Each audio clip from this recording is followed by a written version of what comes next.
Hello, everyone, and welcome back to another Le Mans Ultimate Road to Gold stream.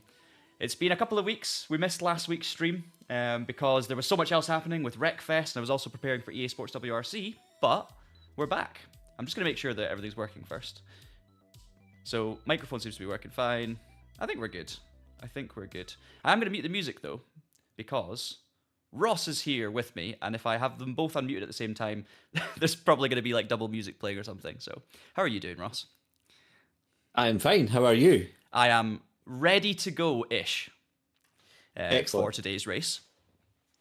Have you ever raced around Bahrain Endurance Layout? I think I have once, and I vowed never to do it again. That's the correct decision. I don't know, like I was actually kind of enjoying it during practice, but hot lapping is one thing, racing's another. Just for context, for those of you watching, I'm going to do multi-class, and it's going to be my first ever what's it called? Weekly event, which I've not done yet. So you can see here you've got daily races. Obviously, we did an online championship race last time out on the series, and we still haven't done weekly and special events. So this is the first of those. I'm actually already signed up. So if we click weekly event here, the race starts in 13 minutes, and you can see it is the Bahrain Endurance Circuit layout, which was made infamous by the 2010 Bahrain Grand Prix. It was only used once in Formula One, and it was possibly, despite there actually being some exciting things happening in the Grand Prix, including the leader breaking down and things like that, it was possibly the most boring Grand Prix of all time. I remember so vividly there being absolutely nothing happening, and everyone thought F1 in 2010 was going to be horrendous, and then Australia happened, and it was brilliant. So we now have that layout in LMU, and even Le Mans Ultimate in the chat here is calling it a meme track, so that says enough. I know you're not sticking around, Ross, because you've got lots of work to do. But could you give me a prediction for how I'm going to get on? I'm going to predict that you won't fall asleep, and that you will finish on the podium.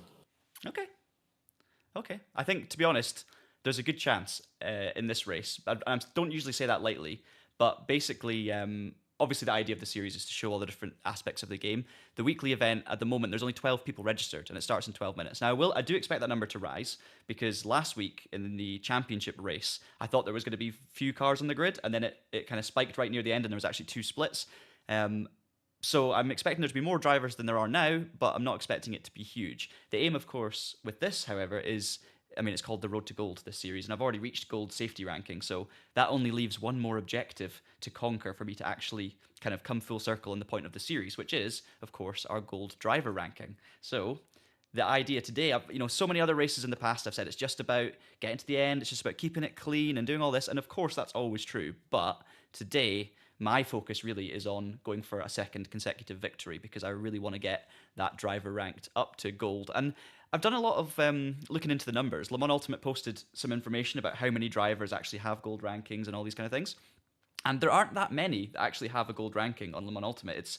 It's a lot easier to get a Gold safety rating just by driving around doing lots of events carefully, compared to getting a Gold driver ranking. So it's like a proper challenge, which I love. It really does, make you have to earn that ranking. There's actually a platinum ranking as well above Gold, which is crazy. And I don't think many people, I think there's a handful of drivers that actually have a platinum ranking. But hello everyone in the chat. We've got Michael, Jay's here. We've got John again. How's it going? Hey, Norman from Bermuda Islands. What's the weather like in the Bermuda Islands right now? Cameron's here as well. Chris is here. Chris was first here. That's the important part. Welcome along, all of you. Happy to see you. And today's race, I have no idea how entertaining it's going to be. Obviously, it's multi-class GT3 and hypercar, and I'm going to be driving the GT3 Aston Martin, because it's the only one of the three newest GT3 cars that I haven't yet raced.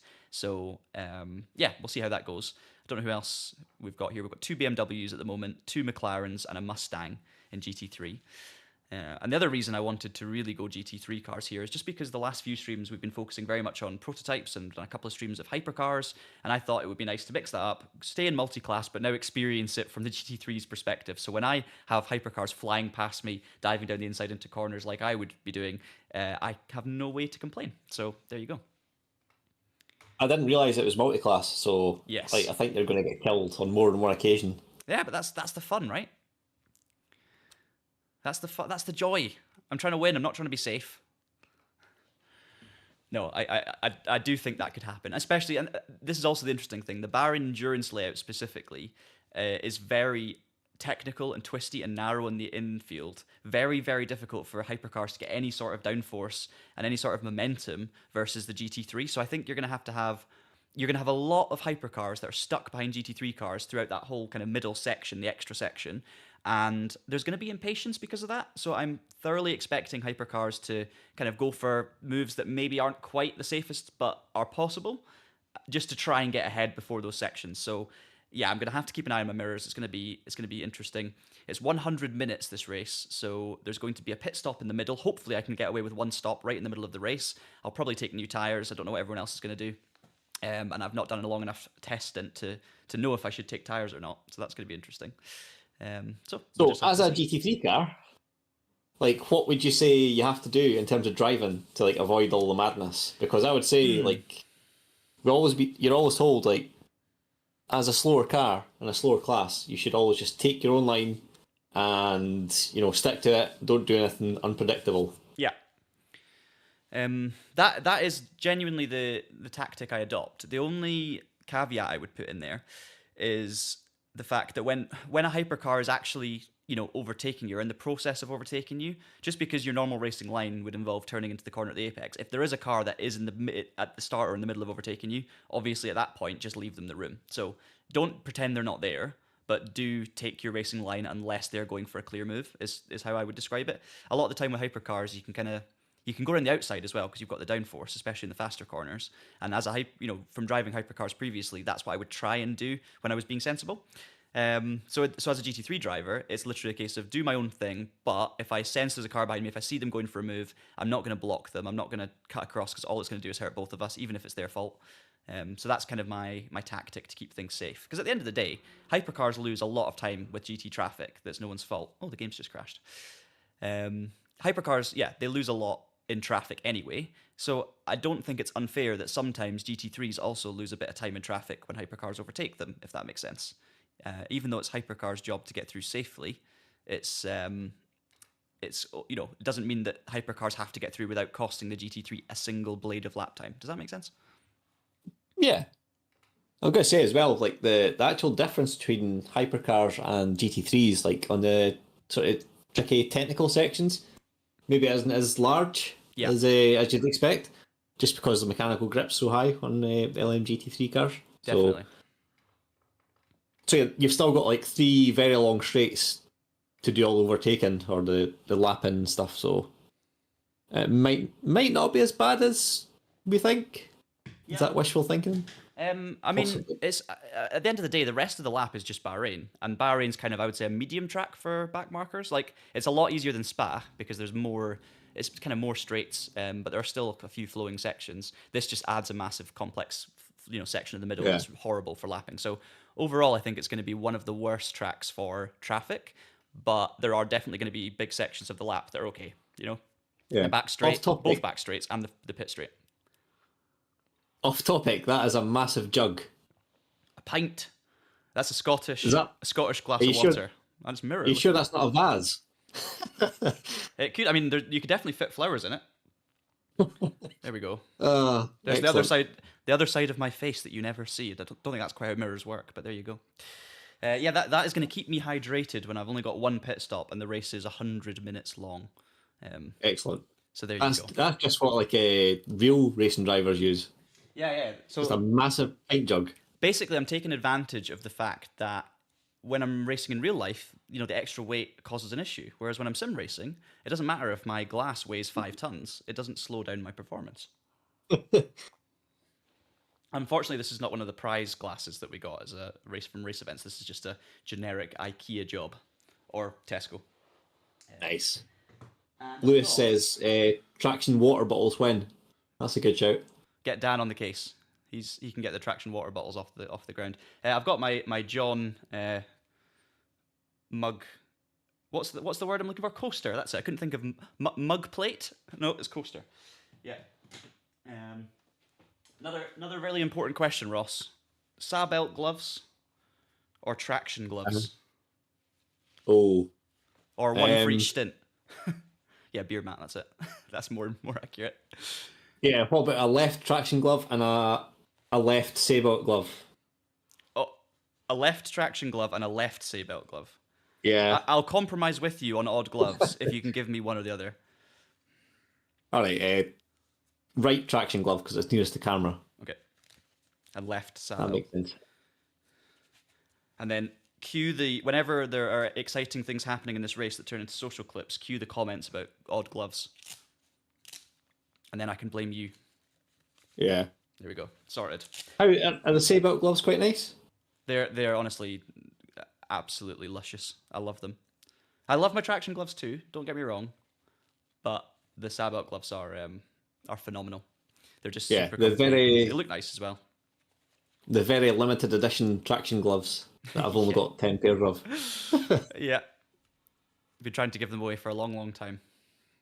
But I think they're actually all gone now, are they? Or there's maybe a few left. I'm sure there's a few hundreds kicking about. I think we're only down to like 2 massive boxes. Yes. I'm just just while I've got the chance here, looking at the chat, we've got a question in from Jay. How much Newton meter do you use in your wheelbase?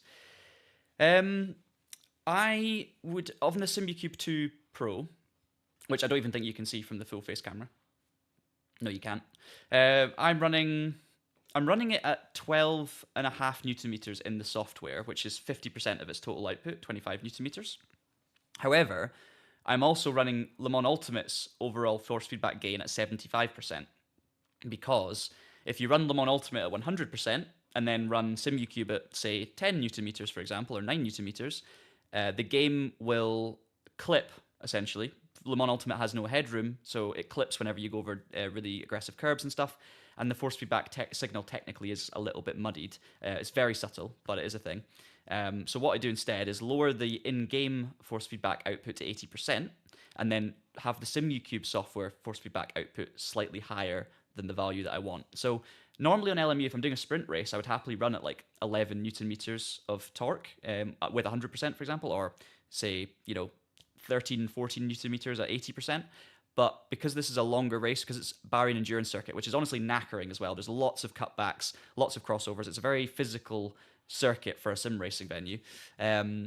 Because of that, I'm running a little bit lower just to basically preserve some of my energy. I'm talking maybe 1 Newton meter difference, something like that. So I'm not actually losing too much feel. I'm just giving myself a slightly less kind of tiring driving situation.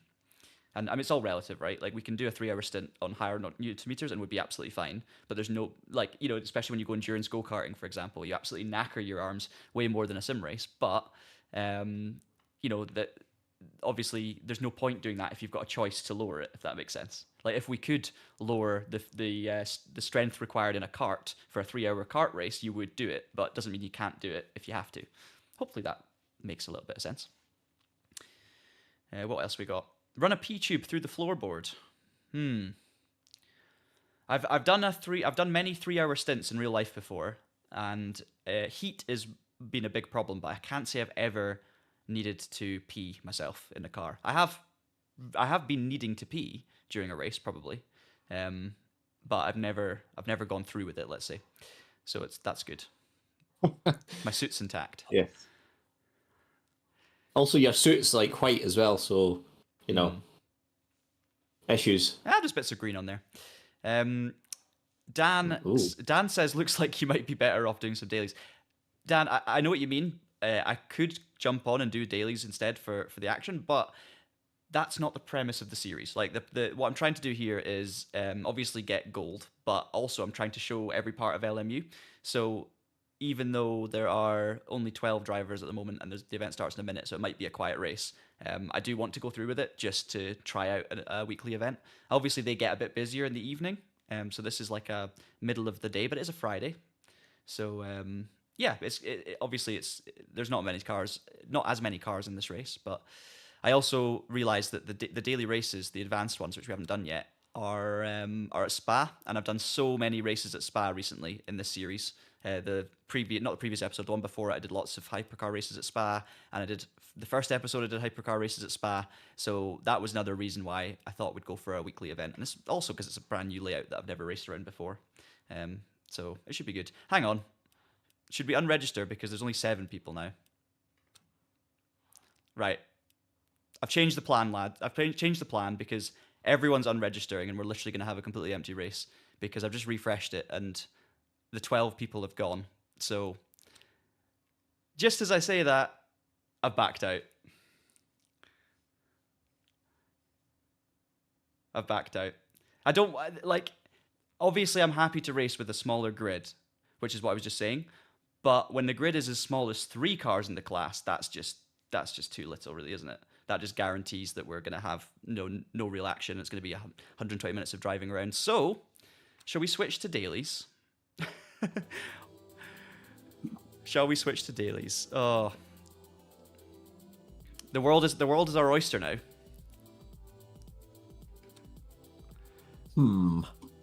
What do we choose? So we could do a spa race, which I just said I didn't want to do, but it is advanced. We could do the WEC experience in the rain at Brazil, which is intense. That's an option. I've never driven in the rain. Kota in GTE, is that an option? We've got the Mustang. And you still do beginner races? I can still do beginner races, but they're not as good for my driver ranking advancements, which is fine. Intermediate, we've got WEC experience fixed. And then prototype classic trophy circuit of the Americas. Ooh. I do enjoy the LMP2s. We've only done one of those races, so that could be an option. That's at 2:15, so that's an hour and 15 minutes away. Maybe we do how long are the advanced races, actually? In 18 minutes, we could do a one-stint sprint at Spa, and it would be our first advanced race. The thing about Spa is I've done it so many times, but it doesn't mean I wouldn't really have to practice too much, which is probably quite good considering I've just changed my plan literally 30 seconds before the start. What do we think, chat? What do we think? Would you like to see me do another race at Spa? I think it is multi-class, so I could actually do a GT3 at Spa. Let me have a look. Yeah, we could take part in the GT3 class at Spa and experience that from the other perspective. That might be the way to go. 40-minute race. Hey, Serge, how's it going? So you're going to do a intermediate first and then the Spa race? It depends on the timing. So the intermediate option is I could do WEC experience, which is wet at Interlagos in 27 minutes. I mean, that could be fun. It could be challenging. I've never raced in the wet, so I guess we could just do it, right? And then do some practice in the wet. Oofed. Yeah, that'll be interesting. That would be interesting. Should we do that? Should we do a WEC experience fixed race? Fixed setup makes it easy. We can do GT3 as well. Alright. I think this is the way to go. So we're going to register. 27 minutes to get up to speed in the wet. So, hey, we're still doing a first, right? We're doing a wet race for the first time. We'll go the Aston Martin since that's what I've been driving, and I was going to drive anyway. So technically, we can still say the thumbnail is accurate. Ooh, it isn't. Yeah. So this is a good way to test the wet, right? So, Terj, if you're unsure about racing in the wet on this game, then I think it's a good idea for me to try it out and see if I share those same opinions or see if I like it. It's 2 times fuel usage. Fixed setup, 45-minute race. So that probably means, ooh, will we get the whole race done on one stint? I'm not sure.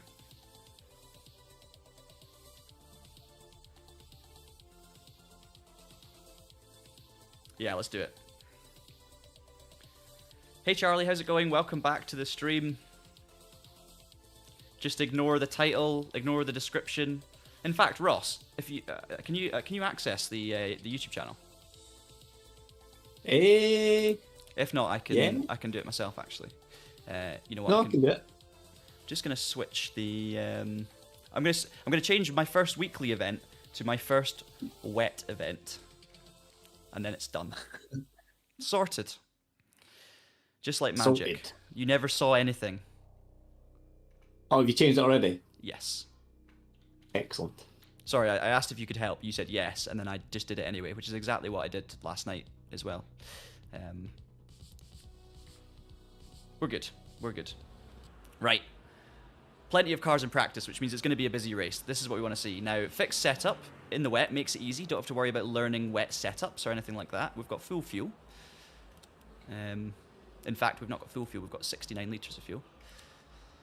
I think we should probably go full fuel because... Oh, no, actually, no, because it's all relative, isn't it? So that is essentially a full tank in the wet. Let's just get out on track and see what happens. Ters, the weekly event, I was going to race in it, and there were 12 cars signed up, 6 in each class. I thought that's close, but it's okay, it's enough. And then just a minute before the race actually started, everyone left, and there was only about 4 or 5 cars total left on the grid.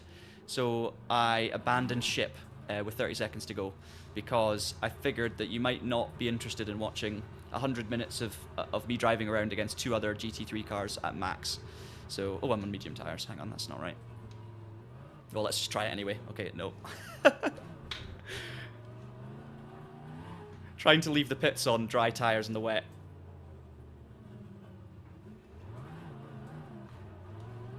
Yeah, let's change that before we spend an hour on our outlap and crash into everyone.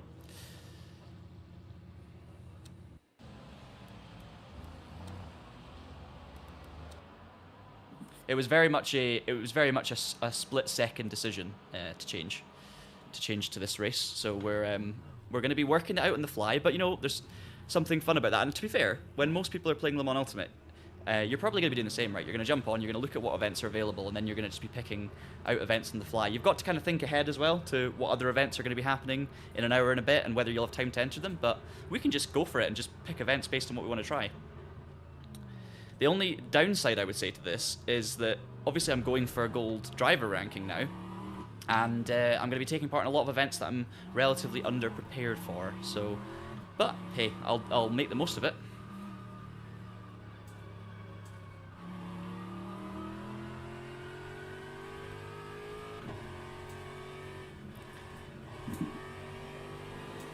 So our first wet WEC experience on LMU.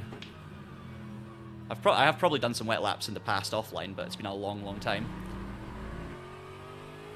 So now this is going to be another new learning experience, guys. Wet lines, are they a thing? You know, are we going to be sticking to the racing line for the optimal grip? What are the intricacies of LMU in the wet? You may know, you may not know, but we're going to be finding out as the stream goes on.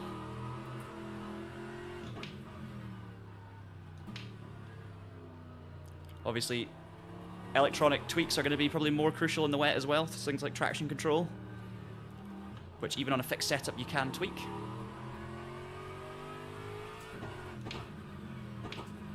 So for ABS, do you just go with 11, as seems to be the thing that people do right now? It depends on the car and the kind of whether it's open or closed setup and things like that. So I would say probably not. No, I tend to go a little bit lower. But in the wet, I probably do need a slightly higher ABS number. We can test it out. I can turn ABS. Hang on, that's the map. We turn it. That's traction control. We'll get to ABS eventually, guys. Actually, no, I remapped the button, didn't I? So ABS. If we turn that down to like 9, just see if we lock up, because these cars obviously have, you know, ABS anyway. So when you hit the brake pedal, that feels pretty good. Don't think we locked up there. Might be able to get away with 9. So apparently 11 is like the kind of meta for ABS. Ah. Okay. Well, in that case... Supposedly. In that case... Yeah, so it's not AMS2 in VR, but it's about the same as RF2. Yeah, okay. So you guys just chatting about how this performs in VR. I mean, I've not really played much of Le Mans Ultimate in VR. I know, Ross, you tried it when it was first launched, and things have changed a little bit since then, but it needed a bit of work, didn't it? So when it was first launched, it was, you know, it was definitely beta. It was like quite choppy and stuff like that. But then, like, the biggest update that came after that, it worked really well for me. Like, even on higher graphics settings, it was quite good. Excellent. So yeah, it's probably not far off Far Factor 2, but obviously, like, over time, it's going to get better. So, but yeah, I've got a Pimax Crystal Light, and it's like, it looks really sharp. So yeah, it's definitely the most immersive way to play Sims, but for me, it's probably not the quickest way. Yeah, you don't sim race with it, do you? No. So I enjoy it, but it's just like an occasional thing. I just feel like it's unless you've got like a really good system, it's like, you know, you're going to be shipping frames and stuff like that, as opposed to just using a monitor. So, you know, you just want the smoothest experience to be, you know, like the quickest experience. Yeah. But yeah, I guess like lots of people don't like sim race to be competitive; they just want immersion. In which case, like, it's perfect. But yeah, even though I'm an old man, I still when I do sim race, like I want to like do well. So, and the best way to do well is just to, like, maximize your kind of graphic performance and stuff. So. Yeah, I think I would struggle to competitively sim race without trying my best. Like, I don't mind picking a slower car and trying my best with a slower car, but I wouldn't want to limit myself in terms of being able to not pick out my braking zones in VR, for example. It is immersive, but yeah, I thought that was a GT3 coming up at me, but that's just the hypercar that hasn't loaded in, so it looks like a GT3 Porsche, but trust me, it's not. Yeah, exactly. So like when my friend comes down to visit occasionally, and like he'll want to try VR, because he doesn't sim race or anything like that. But when he tries out VR and plays AMS2, he's absolutely blown away by it. Yeah, because it does look amazing in VR. Although like the physics are obviously probably not everyone's cup of tea. Certainly not ours. But yeah, it's a different kind of thing because he's just like blown away by the experience of it rather than trying to be quick type thing. So it's a very good point. You know, when I was working at the VR Simulators Centre in Glasgow, we had Project Cars 2 on the go, and then that became Project Cars Pro, which is kind of similar, right? It's a brilliant visual experience, not the most high-end in terms of, you know, absolute realism and physics, but not bad. But it was just the experience that blew people away. The VR was way more important than, you know, a realistic physics engine that was, you know, the last bit of realism, because a lot of people trying it, especially people that aren't, you know, big on their sim racing, that's where it's important, right? It's the experience of, oh, I'm driving a car in a game. And even some people that I believe are in this chat right now, I remember putting them on AMS2 in VR for the first time in like a cart around, I think it was like Daytona Road Course or something, and they were absolutely blown away by it as well. So it's it's a big thing that needs to be considered in sim racing, just because immersion is very important, but it's just not something that not something that I use regularly, put it that way. And I think you're kind of similar. You do it for a bit of fun, but you wouldn't really race with it yourself. So yeah, that's right. One thing to maybe look at is your TC slip angle setting. Yeah. Maybe lower that. I was just thinking I need to lower the traction a little bit and see how it feels, because I've read that having a low TC slip angle setting is quite good for the GT3s. Is that in the rain or in the dry? I think in both. Because in the Aston at Bahrain, I was going to be running, I think, 3 with the slip angle, 1 with the cut, and 3 with the traction, or something ridiculously low like that.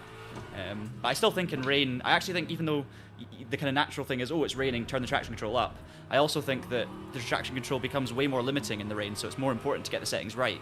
Even though, yes, you know, you still don't want them too low, but I actually think having more control is going to make you a lot faster, so that's what we're going to do now.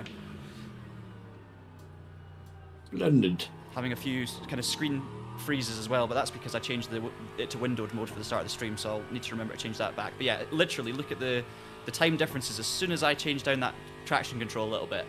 Oh yeah, wow. It's just given me such a good exit, so let's go 5-5-5 and see how we get on with that. 50-50 brake bias. Normally I'd go more rearwards, but in the rain I don't know if we need that, to be honest. Yeah, that's making a big difference, isn't it? Missed the apex for turn 1, but that's okay. We can now use the power to actually get the car out of the corners. As long as I'm careful and don't kind of spin it and lose the rear, then we'll get big advantages from this. I was going to say, because like you're normally really good in the wet in Sims. Like, who can forget that 12 hours of the Nürburgring stint in ACC back in like 2020 or 2021? I'm living off that one stint. That was a really good race, but also a really bad race as well, because basically what happened was, I think, John, you were working at VR Simulators that morning or something, so I did the first stint. I did qualifying as well, and I think I qualified okay, and like by the end of the first stint I was like P6 or something, but I had really good pace, so I was just like scything my way kind of through the field to the front, and then like my game just crashed, PC crashed, so I had to I lost like 2 laps, or in fact I think We lost more than that. I lost like 6 laps or something. It was crazy, yeah. It was too many to still feel like we were in the race, really, but we kept on going, obviously. Yeah. So eventually rejoined, and then we kind of got back into it, and we were like, I think we were like probably the fastest car on track for like the whole race. I think we unlapped ourselves at least once, like from the leader. And during the later stints, it started raining, and the old Bentley / Boatley, and like you were just like catching everyone, passing everyone. And I think even towards the end, it was like we were just going to do like a stint each or something. But I was kind of like, maybe you should just stay in the car until the end, while it was still wet. And I think like we eventually finished 11th overall, which doesn't sound very good, but the fact that we were like 6 laps down, it was like amazing. It was a good 12-hour. I've just invalidated my lap by driving over the completely off the track on the pit straight because I was looking at the wrong place. But there you go. And that was also a race. Jenson Button was driving the other team's car with Jack McIntyre and Dave Marshall. Yeah. And it was really cool doing practice for that and chatting to Jensen and. Oh, the good thing to come from COVID, wasn't it? It was the good thing to come from COVID. It was just so annoying that like we could have won that, or we should have won that really, but my rubbish PC kind of destroyed that. Alright, we're finding a bit of groove now, finding a little bit of pace. The traction control obviously made a huge difference, so there's more to be found with that, but I probably don't have enough time to really, find the ideal spot, so I just kind of need to play around with it a bit vaguely. I do need to back out as well and change the graphic settings before we go, but obviously it's the practice session, so I'm kind of making the most of the track time right now, and then we'll get to that. That's too wide. So yeah, we're obviously a bit off the pace of the fastest GT3s, but I've not really set a representative lap time yet. This one's going to be around about 1.8 quicker, so this will get us closer. But the leader is 1:45.3. But the lap time was invalid because I obviously went across the AstroTurf. Oh wow, okay, so you really cannot see very well at all in the wet, which is very realistic. Do we have more grip out wide? Oh yeah. I wonder if you can reduce the TC power cut and TC slip angle more and see if that helps. Maybe take the overall up one and take the other two down to 3 or something, just to see. Yeah. 6, 3, 3. Yeah, try that. I tried a wet line just to see what would happen on the outside, and it didn't really feel any more grippy, to be honest. It didn't feel less grippy. Practicing racing in the wet now. But yeah, in real life as well, I've got quite a good record in the wet, I would say, generally speaking. Oh, that's a Glickenhaus. Going on to the... This is a bit mental. This is good practice for the race, to be fair. Yeah, I'm usually pretty good in the wet, but the difference really with sim racing and real racing is just that kind of whole wet line situation. I think you can be good in the wet in real life by knowing how to go looking for grip, as well as the kind of general just, being careful on the throttle and being smooth. But in sim racing, it just depends on how the sim is.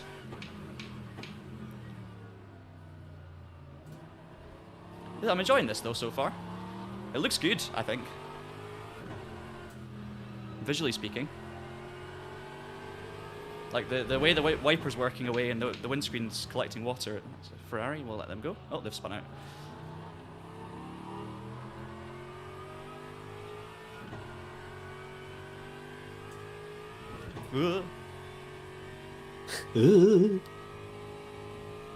Yeah, the screen stuttering's obviously not helping the lap time either. So what I'm going to do is we'll do one more lap and then I'll back out.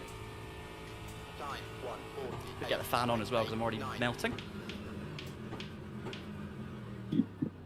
Tropical temperatures in Scotland today. It is. Well, actually, I say that. Did you see the storm outside Ross earlier?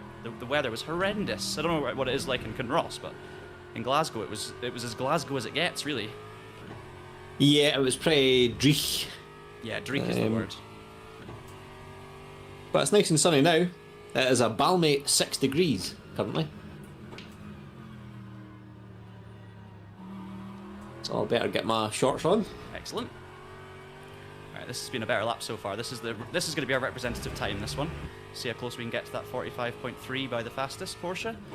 Also very difficult to pick out braking reference points in the wet. I still don't really... I mean, obviously I've had no prep for this race, so I don't know my braking points anyway. But it'll be my first online race, actually, in LMU at Interlagos, which is always good. But then in the wet, it's even harder because you can't see the reference points as well, and obviously they change a lot, so... It's learning on the fly, very much learning on the fly, but that is wet weather racing summed up, really, so... The traction control changes seem to have Seems to be working, worked quite a bit. Yeah. I've just got... It's now down to me to not bin it, rather than the car. I've kind of taken more of the... I've basically said to the car, you have to trust me here. And the car's gone, alright, well, sure, go for it, but, you know, don't come crying to me when you put it in the wall. Trust me, bro. We went purple in Sector 2, guys. Oh, yes. It's coming. The lap time is coming. Or one lap. One lap's been good. And I think it's going to put us first. Come on. Purple Sector 2. Oh! Second. Right. Unsubscribe. This is getting good. I mean, it depends. If the track's getting grippier as well, we don't know, right? But this is the thing. This is all a learning experience. It's all about feel. I wonder if you take the TC power cut and TC slip angle down further. Try slip angle to minimum, and then see. It's a good shout. It's a good shout. I'm going to quickly change my graphics settings though, so we'll do that in the actual practice session or the warm up of the qualifying. I've got 8 minutes still, so let me just change. Basically, I've been noticing that when I run the game on like windowed or borderless mode and then start streaming, I tend to have these little screen freezes, and I don't know if that's the same for everyone, or if it's just because I'm streaming, because I don't notice it when I'm not streaming. It never happens. So I'm just going to go full screen, because what I've noticed is by going full screen, and this has only been since the update, 3 weeks ago or so, by going full screen, it's it doesn't seem to give me those issues. So that's what we're going to do. We've got 8 minutes till the race as well, but we are signed up. Oh, so we've got someone in the Glickenhaus. Oh, the Glickenhaus is good in the wet. Well, that's interesting. Perfect time to try out a Glickenhaus in a race, then. Yeah, we've got 16 people in GT3 signed up, so we're going to get a good race out of this, guys, which is what we want.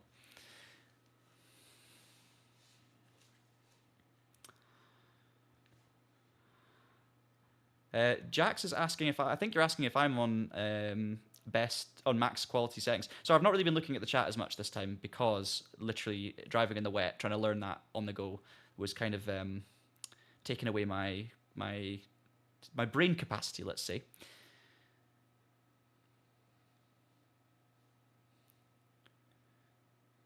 So you guys, we've been chatting about, so basically, yeah, VR is obviously a conversation. POV. I think I'm running the game on pretty high settings right now, but not the highest, just because obviously in sim racing, I'll run it. I don't mind running graphics high on a beefy PC, but it cannot be at the cost of any frames, so I tend to run it a little bit safe. But even then, it's looking really good. I don't think I'm maxed out by any means.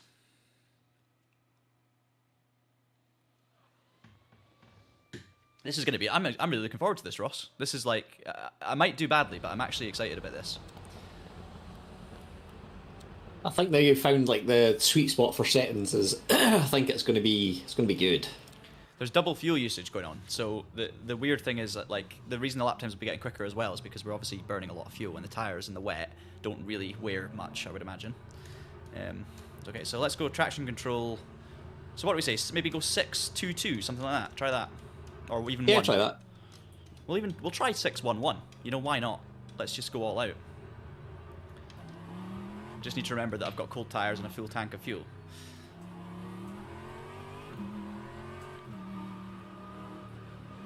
As I say, I really don't mind running low traction and just like basically doing the traction part myself. I really have no issue with that.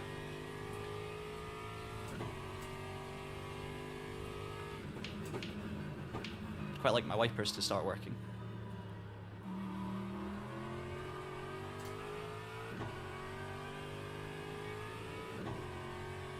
In fact, they're not even needed right now, so it's all good. I can't remember if I've got wipers on automatic, but I'm going to assume I do. Yeah, this feels fine. I mean, you're skating around anyway in the wet, but the car is still giving me traction control, because obviously I've got 6 overall, so it's still giving me something. And I can just start tweaking that down, the more comfortable I get.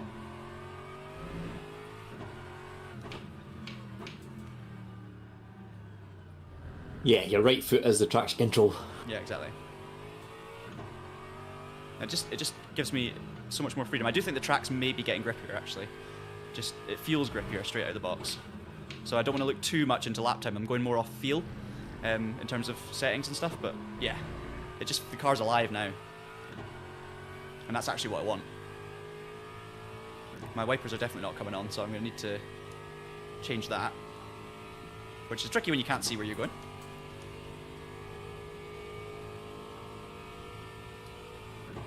Clearly some Rain X hasn't been sprayed on the screen.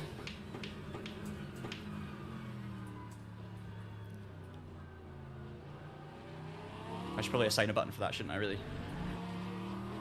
What buttons are free? No, that's lane speed limiter.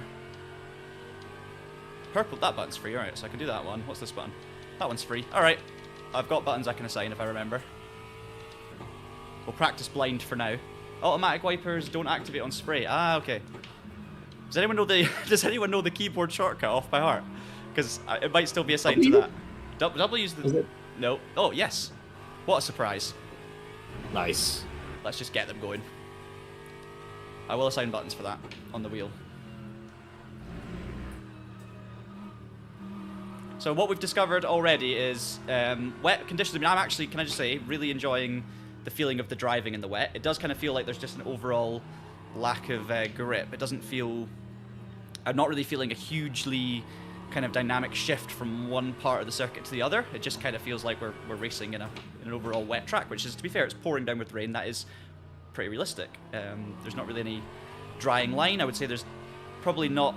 I've not discovered any extra grip off the racing line, but I've only tried a couple of times to look for it. The curbs feel pretty slippy, which is good.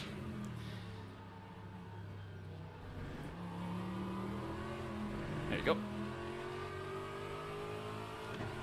I'm having more fun with these traction control settings.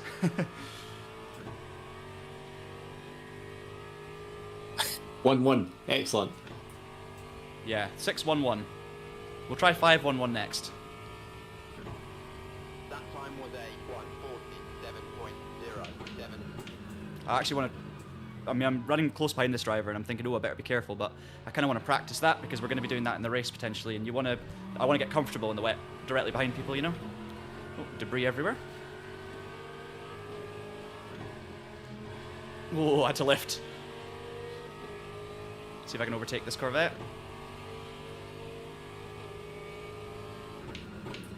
Nice, pretty late on the brakes.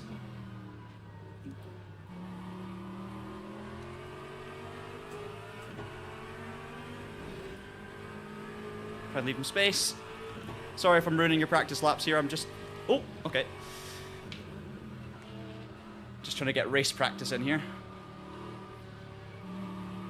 So we could potentially... I've got damage as well. We could sneak down the inside there. I don't know if that damage came from that little contact with the Corvette, or whether it was the debris we hit in the previous corner. He doesn't want to be overtaken. Yeah, but practicing defending as well. No reason to let me go, to be fair, because I could back off, so... Don't mind a bit of this. I think I've got the pace, though, which is obviously the key.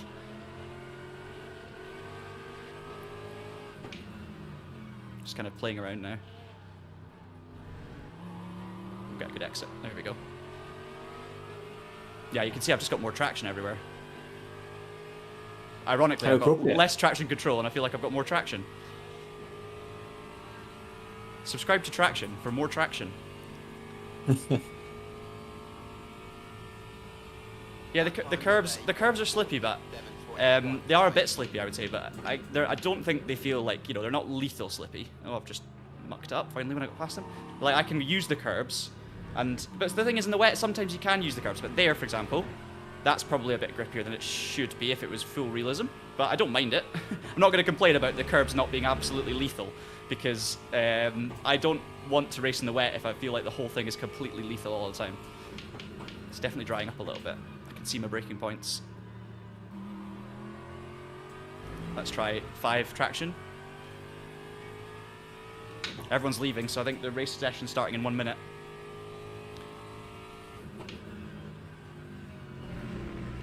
Just took a weird line there.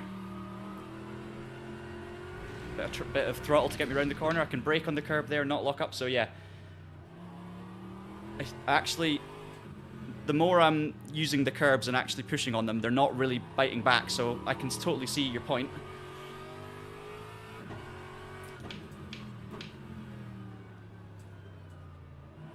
But as I say, I mean, I can complain in realism. I'm not going to complain when I'm about to do a race in the wet around a track where there's lots of curbs. Too wide here.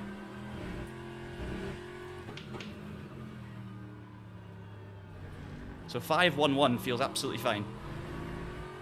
So we can just keep, basically, let's go 1-1 and power cut slip angle, and I'll just keep messing with the main traction control and just seeing how far I can push it.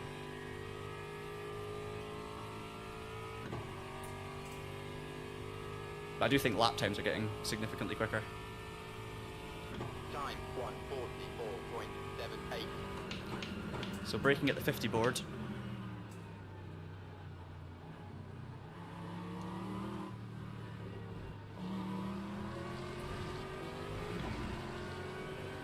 There you go, dancing.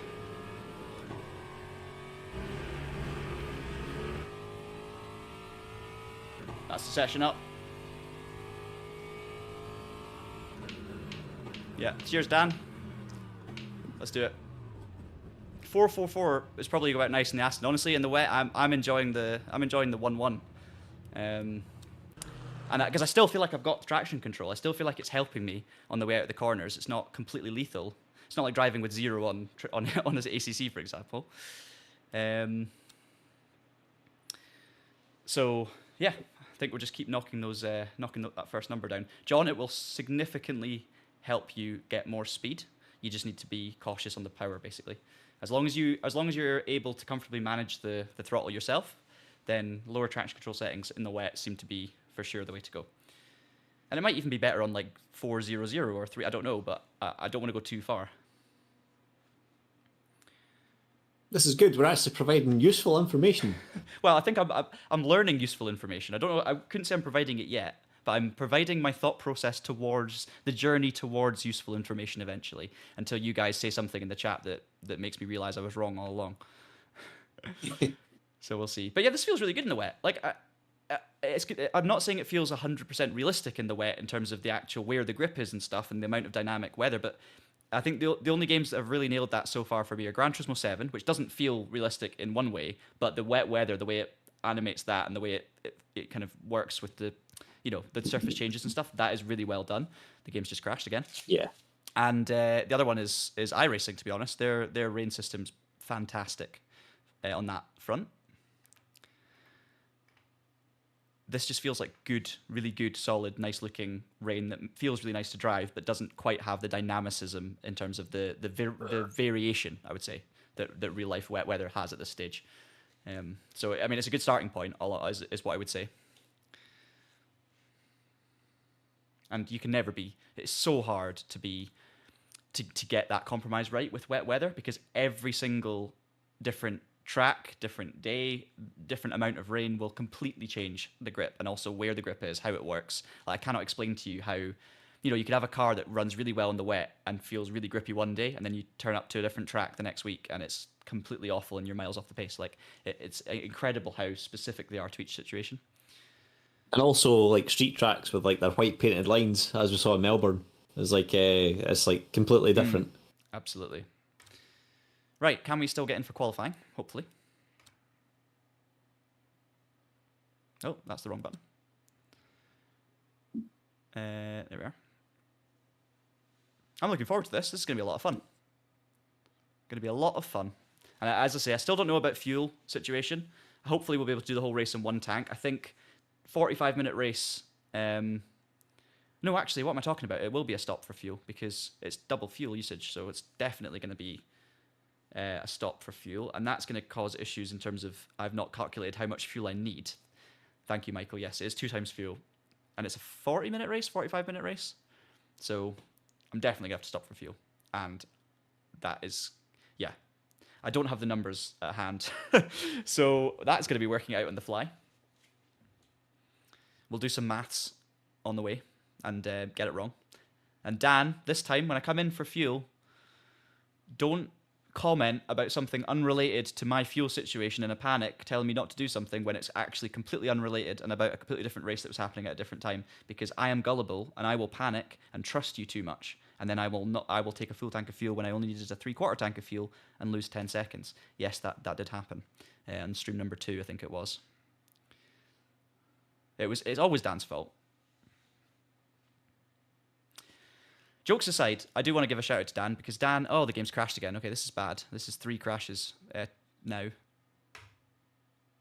Not good. Hopefully we can still make it in for the qualifying. Yeah, I was going to give a shout out to Dan, because Dan is the man you see on Discord, on Le Mans Ultimate Discord, telling you when all the races are, telling you when it's down for maintenance, etc., etc. So even though I'm joking, you should listen to him. Dan's a man. Yeah. Oh, this is sketchy now. So that's another crash just before qualifying. So that's 3 crashes. I don't think I've had a Le Mans Ultimate crash on this series. Maybe once before, but this is the most I've ever had them in consecutive situations. So it might be maybe because you went windowed or full screen. Could be. But I don't really want to change that, because then I might go back to having the issues. I'll try one more time, and if it fails me again, I'll switch it.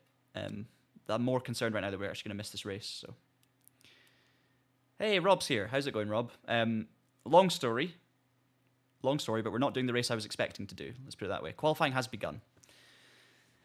I was going to be doing a weekly event at Bahrain Endurance, which I was going to race in the Aston Martin GT3, and we were going to have a blast. But unfortunately, people decided that there wasn't enough people in the race to make it official, even though it was actually going to go official. So then everyone started pulling out, and there were only going to be 3 GT3 cars in the field.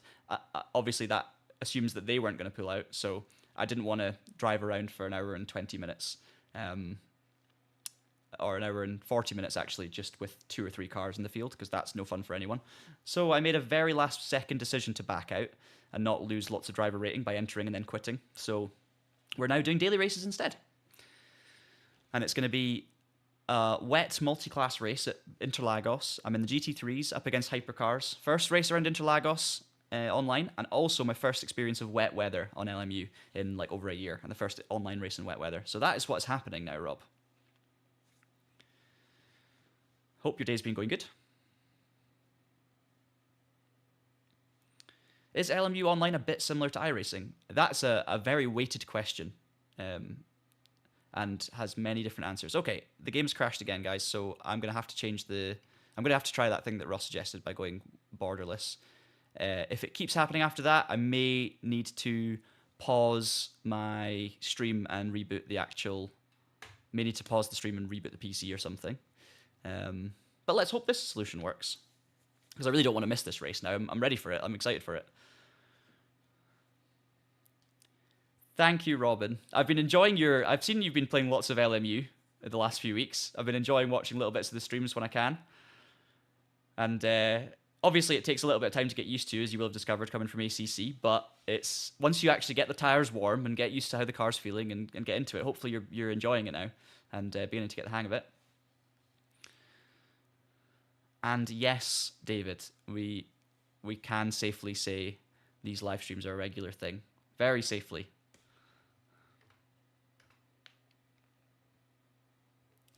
This is probably my last chance to get in the race, guys, before the actual race starts, and I might even not be able to make qualifying, so I'm going to very quickly change to the windowed borderless mode and hope that that graphic issue doesn't come back in the race. Let's just see.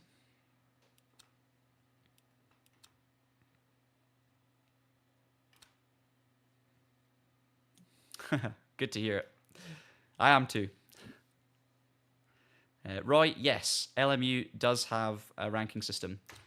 You can see it there very briefly. If you go back and pause the stream at that menu, you can see the different driver rankings. So you've got like B is bronze, S is silver, G is gold, and within that you've got level 1, 2, and 3. The higher the number, the higher your level is. So essentially you go up from bronze 3 to silver 1, silver 2, silver 3, and then gold. and it works for safety ranking as well. So that is very similar to iRacing. It's just a different way of doing it, but similar sort of system. You race against people with the same skill level as you. You gain points or lose points depending on how you finish relative to the field, and also what the strength of the field is.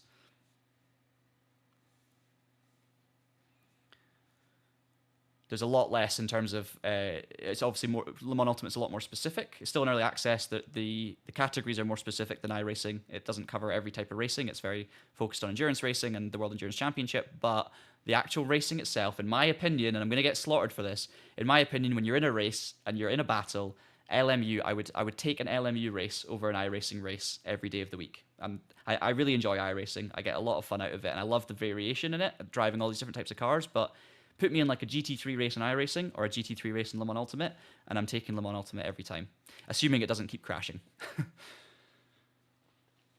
Let's hope, guys. Let's hope. Even if we're starting from last, I just want to make the grid here.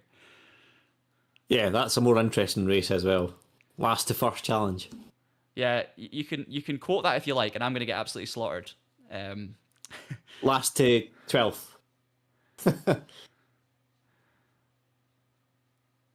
I just know that Le Mans Ultimate are going to be you guys are going to be clipping that up now, and that's going to be all over your socials with big quotation marks. Sadly, the source is not reputable. Yeah, you're so right. The close quarters racing is head and shoulders. Like, the netcode is what makes this so good as well. Like, you can race someone else and it actually feels like their car is real and the movements are real. There's no weird floatiness or, it feels like what you're seeing is exactly what they're experiencing. And there's just no, like, I've never had a contact that hasn't been a contact, for example. And I'm probably speaking, probably going to kill it now by saying that. But yeah. I don't know if it's crashed, but it's stuck at 100 right now, so it's not looking so good.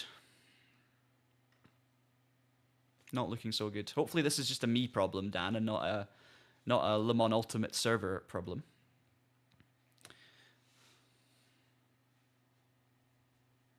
Is all the content included in buying the game? It is not. You can compete in every single class if you buy the game. There is at least one car for every class available. Yeah, this is stuck on 100, guys. But you have to pay for DLC if you want all of the extra cars, multiple cars in each class, for example. And all of that information is available via the Steam page. You can also subscribe to Race Control Pro, and you can actually pay money for... You can buy the game and then subscribe to Race Control Pro, which gives you all of the content. Yeah, this is not looking so good. I think I'm going to have to close this down and... have one very last valiant attempt to make this race, but I think the timing's I think the qualifying's probably almost over, so I reckon we've got like a couple of minutes to get into this one, and then that's going to be curtains. So it might just might be a missed opportunity here, guys. But there might be another race in like an hour that's the same, so we'll see. Let's just try one more time. That was not the game crashing, that was me closing it down because it didn't look like it was moving. You know what? I'm going to very quickly shut down Steam rather than just shutting down LMU.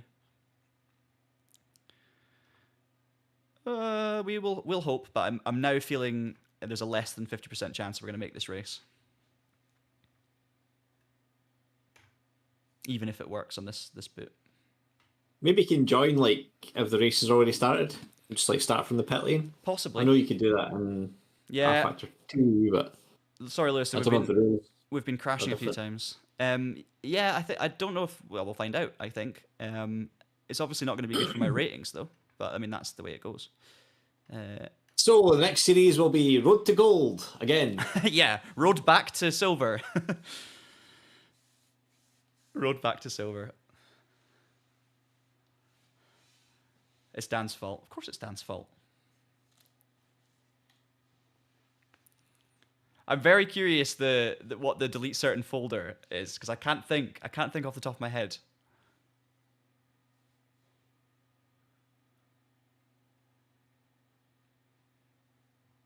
Windows?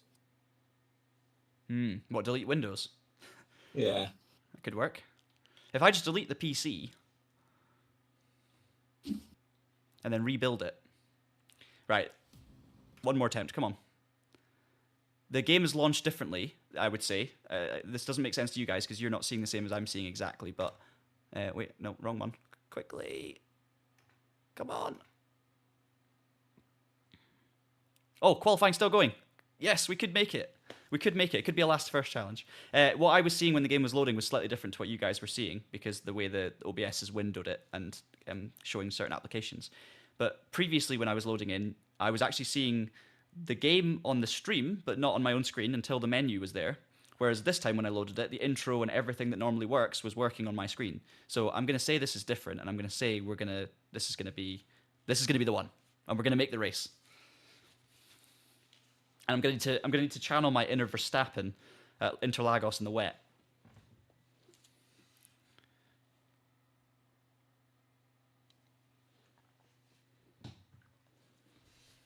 If you're wondering why I'm wearing odd gloves, ask Ross. Because he's insane.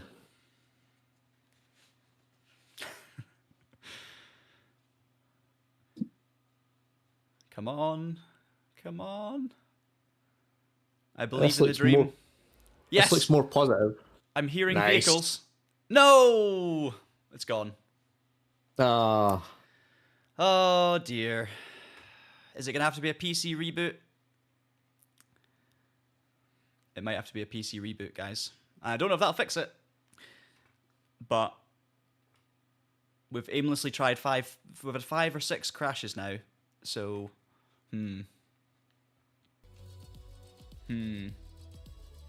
Maybe jump into a daily race. I could, you know what? I could just try, you're right, I could try jumping into a different session. I'd rather not reboot the whole PC and restart the stream because it's just a bit of a pain. But I will do that if it comes to it. Ah, this race has its issues. Next streamer who cannot join. Oh, okay. So I'm not the only one. Okay. Maybe it's not a me issue then.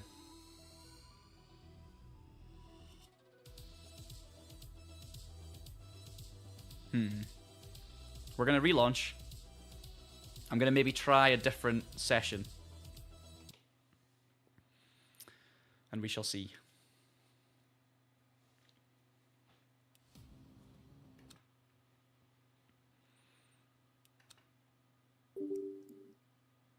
Let's go for... Yes, I've lost the ability now to join the race, actually. It's kind of disappeared from my profile screen, so I think that's it. Now, there is a beginner LMGT3 race at Bahrain Outer in 12 minutes, so we could try that. Yeah, nice easy track. Easy to learn. We'll stick with the Aston Martin. We've committed to that now.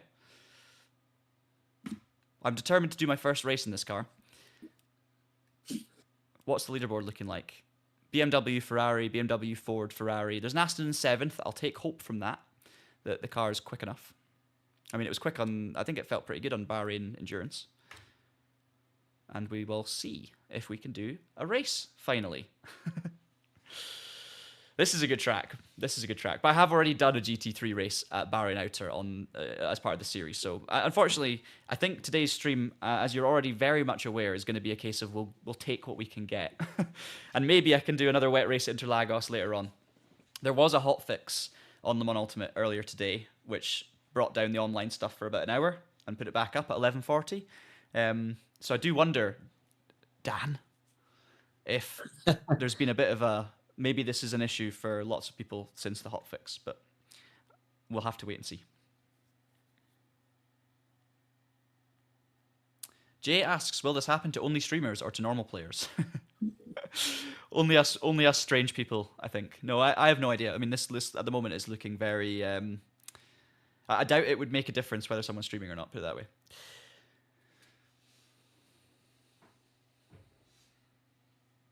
Oh, it's not a Dan issue.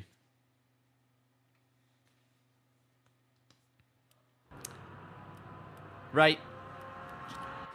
This server works, so you know what?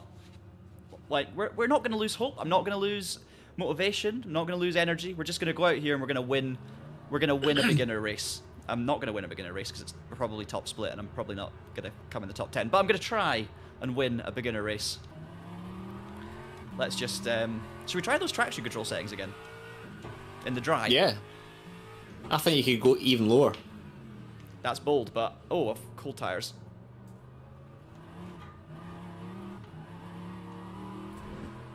We'll move the brake bias rearward because it's wet. Because it's dry, sorry. Give me a little bit more. We'll keep ABS on the Magic 11 based on your theory/research. And I've now got 9 minutes to get up to speed, but thankfully, as I say, it's not a long circuit. And I did do this race, or I didn't do this race, but I did a GT3 race around this circuit like 3 or 4 weeks ago. So I at least know roughly what I'm doing.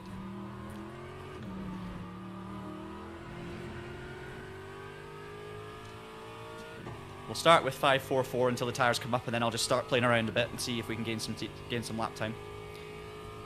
5.33, oh, that sounds good. Let's try that. If that comes recommended. Thank you, Jack.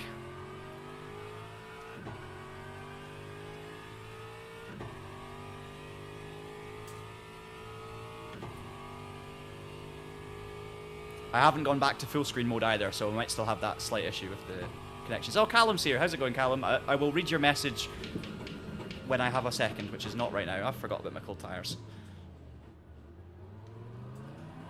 Everyone else has forgotten about their cold tyres as well, by the looks of things.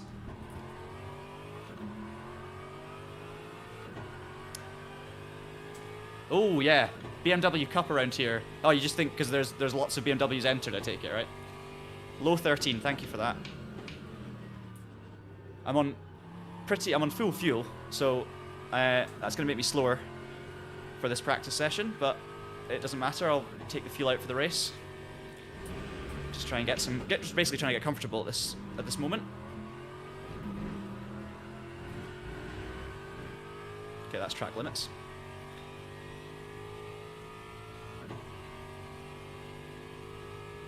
Tires are still not there, so one more lap and then we'll start lowering things down.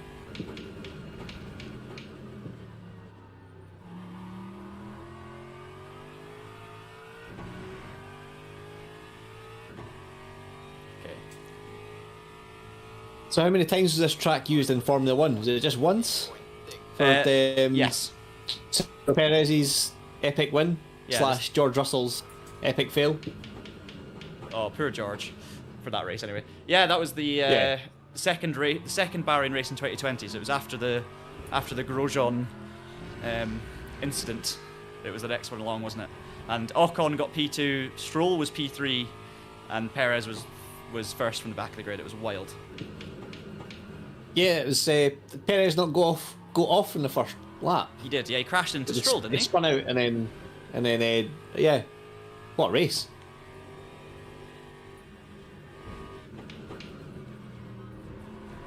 And it looked like Russell was going to win because was he replacing Bottas due to COVID? Yes. No, he was replacing Hamilton due to COVID. Yeah. Oh yeah, and then he got a puncture, didn't he? And ironically, like he hadn't scored a point at all up to that point because obviously he was driving for Williams and they were pretty rubbish then. Yeah. But he did at least score a point. Yeah, well, and he almost didn't. That was the funny thing. He almost still, even though he led the race and should have won it, he still almost didn't score a point. I'm on an absolute full tank of fuel, so lap times I'm not too worried about right now. Oh, I've hit a tyre.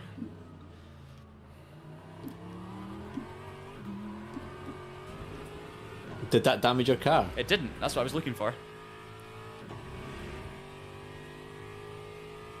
I'm getting some weird screen freezes things, which are actually, they do affect lap time as well. So I will go back to full screen mode now that the game's not crashed on me. You can see those lags through here. Is the McLaren going to let me go? No. Oh, thank you. That was last minute, but fair play.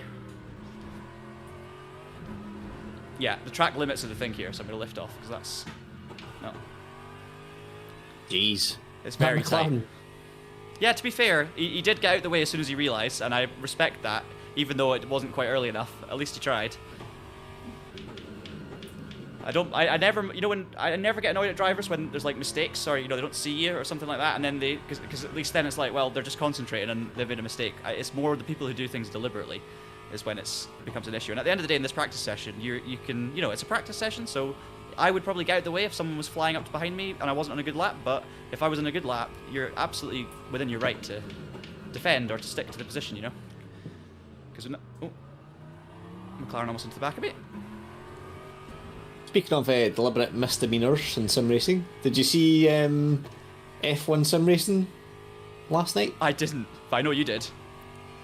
Yeah, so basically, Thomas Ronhar's been getting a lot of hate. Like, obviously, they had like the grip par scandal, supposed scandal, a couple of years back, which I think was kind of blown out of proportion because basically Ronhar was accused of cheating, which, well, I don't know if it was or wasn't, but basically what happened was like LAN events since then where everyone's got the same equipment, the same game, everything's monitored. He like showed he was up there. He was like probably the quickest or one of the quickest in the world. But last night, I think the past couple of events, he's kind of done key moves, like over aggressive, which you can understand because he's going for like victory and he's trying to win the championship and stuff. But like there was one last night where Jarno Opmeer like overtook him because his tyres were kind of knackered and he had like damage to his front wing. So Opmeer got past him and then Ronhar basically did like a massive dive bomb, which was like there was just no way it was going to happen. And he ended up making contact and stuff like that, and it was like just kind of. I don't know, it just left a bit of a nasty taste in the mouth just to the end of the season. Like, in the end, it didn't really affect anything. But, and it's just racing.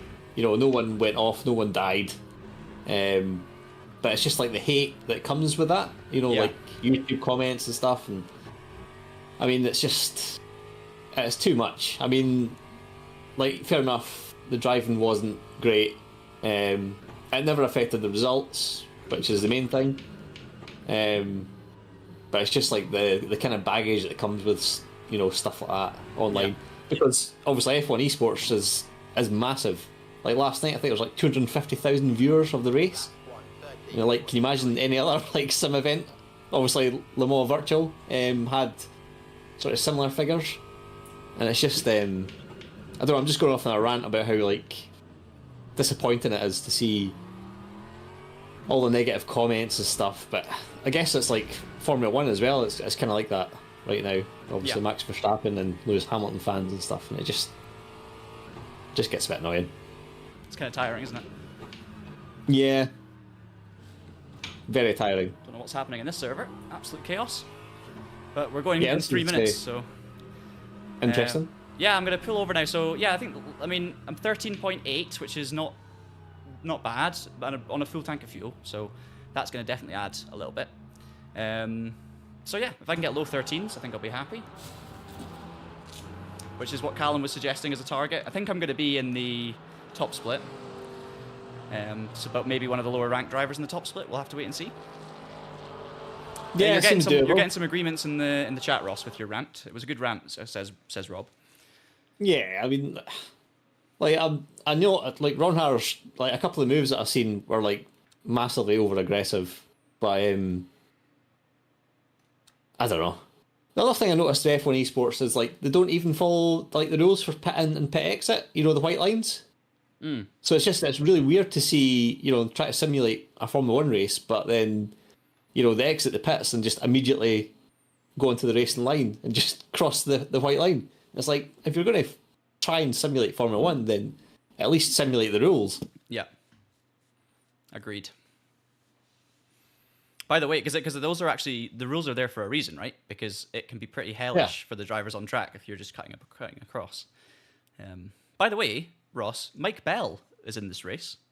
Oh, wow. And might actually be in my split. Smile Power Racing. Mike, if you're watching, long time no speak. It's been many a year. Mike's doing a lot of go-karting, though, recently. But I know he was big into sim racing when me and you were young ones back in the day. Me and Mike were teammates for a long time. were young ones. Yes. Jesus, you're like, yeah, when I how old was are you? 26? back when I was still youthful, even the days where you were almost still youthful. Yeah. This is going to be a really fun race, by the way. Last time I raced around this track, it was an endurance race, multi-class. There was only a few of us around the same speed, and it was kind of status quo. We all were very similar. This is going to be like 20-something GT3 cars battling out in a sprint format. So it's a 20-minute race. I mean, this is going to be excellent. What I need to do, though, is work out fuel numbers. 20-minute race is going to be less than half a tank, I would have thought. So that's something I should have probably in practice checked my fuel usage. That was stupid, wasn't it? The usual. You can do it. Yeah, we'll be fine. I would send you a link to a fuel stint calculator thing, Ross, but because I've now gone full screen mode, every time I window out, it's an absolute nightmare. So Yeah, don't even attempt that. no. This is why I needed this giant jug of water, because look, it's already gone, half gone. Wow. Honestly, not racing in LMU is thirsty work. All I can say is that water's going to go somewhere. Well, I've just spilled it on me, so that's one thing. Anyway, guys, sorry. Thank you so much for sticking with us on the stream. Hopefully, you'll be able to see some racing very, very soon. It's been a bit of a chaotic start, let's say. I am in Split 1, and Mike Bell is also in Split 1. That's what I'm really here for. But yeah, that's what we're all here for. It's gonna be chaos, this race. I'm really, really looking forward to that. Let's start with like 45 liters maybe, and I've only got 1 minute, so it's not really gonna teach us anything, is it? Let's be honest. In fact, I've only got 1 minute. Let's just abandon ship. Guys, if any of you have done this race in the Aston and happen to know fuel numbers off by heart, do let me know. I think 45 might be okay. For qualifying, it's only 6 minutes. So I wish I could remember my numbers for this. It thinks that 100% is 39 laps, but that's obviously an estimate, which would mean that 50% is... I'm not even going to bother. Oh, there you go. 42. Callum says 42 litres. Thank you, Callum. We will look at our V usage in quali, though. But for qualifying, obviously, I'm going to knock that down a lot further. We'll go for like 20 litres, 18 litres maybe. That should get us through qualifying. Yeah, that's exactly what I'm doing, Callum. Leaving a virtual energy at 100 and just changing fuel ratio. So we're going to go 18 litres for qualifying. 6 minutes. I remember I did that. I made that mistake in my second LMU race. I changed the virtual energy instead of the fuel. Yeah. So I was leading. Disaster. So I won the race. I basically led the race start to finish, and then crossed the line first, but I'd already run out of virtual energy by that point. Which means you've had it. I've had it. I've actually got really bad stats for my online record because really? I think two races, like, the game crashed. So I was like, And I think I won one, and then that other race I finished like 14th or something like that because of the going over the virtual energy allowance. Yeah, it's tricky because you learn, through your mistakes in Le Mans Ultimate, I find, and your first few results will never reflect your pace because there's always something else. And I got disqualified, or I got a 2.5 minute penalty in my first race, didn't I, in this series because I went over the virtual energy. And as soon as you know how it works, it's really easy to avoid. Well, especially in a 20-minute race, it's literally impossible to go wrong if you know what you're doing. But the problem is, I went into the race not knowing what I was doing, and that was that. So you learn the hard way. Right, we've got 10 laps of fuel apparently, which is more than enough for 6-minute qualifying. I just made sure by putting a little extra in, and now we're gonna, see what happens. Warm the tyres, try not to lock up or flat spot them early on.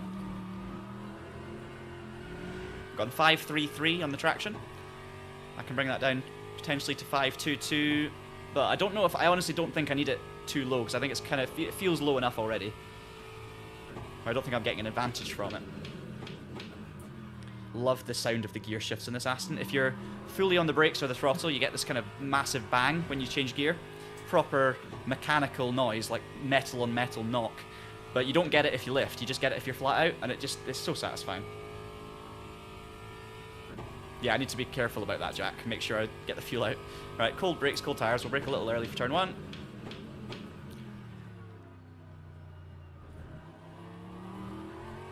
It's Obviously, almost exactly 2 litres per lap you're using. okay. Yeah, let's actually get that up. So I've got the numbers on my screen now below my face, guys, on the stream, so you can see my fuel usage roughly. We're in the top split, so it's going to be very competitive. I don't expect to be right at the front, but I'm basically just going for a result here. I'm aiming for like top 8 potentially.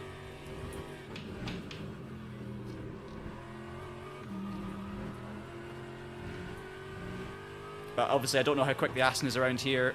It's fixed setups, so everyone's kind of in the same boat.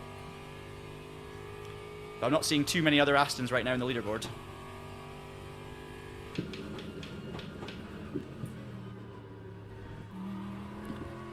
This car is just a bit understeery in general, so that's why it's so important to make those setup changes. Because, it's the one car that I think the more front end you can add, the better, really.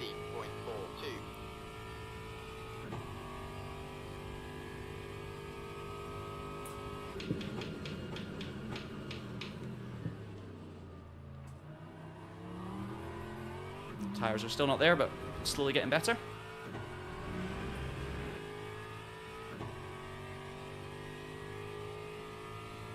Yeah, we're using less than 2 litres a lap at the moment. Nice.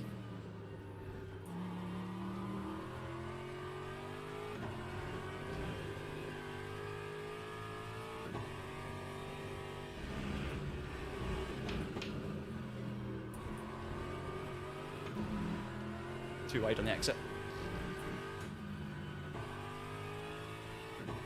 Yeah, default TC definitely needs to go down. It's just a question of how much. I don't feel right now like I need less traction, to be honest.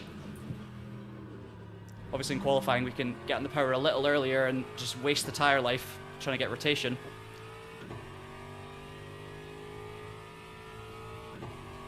Time 1:40.25.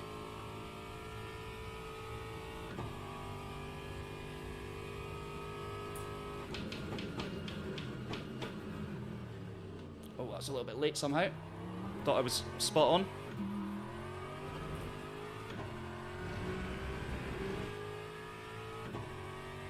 Track limits through the chicane are basically where the lap time is gained and also where the safety ranking is lost. So it's basically a balance between how much curb you can get away with and also how much extra space outside the track limits you can actually survive before you get a ping. And it'll be exactly the same in the race.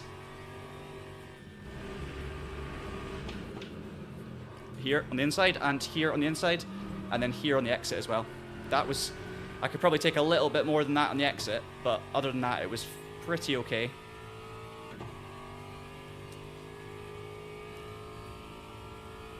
Just a couple more laps to go maximum. That was better. 6/10 up. Should we try less traction?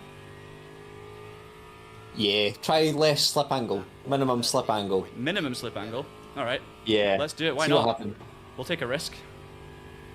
I've got a theory.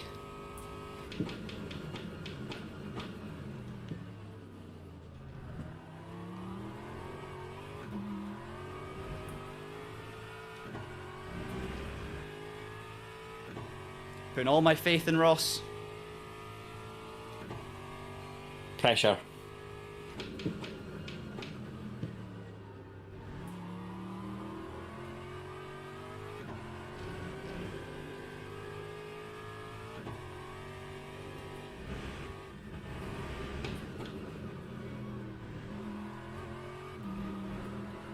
Could definitely gain more through there if I get the line better, but that's not bad. We're 2/10 up. This is going to be our last lap.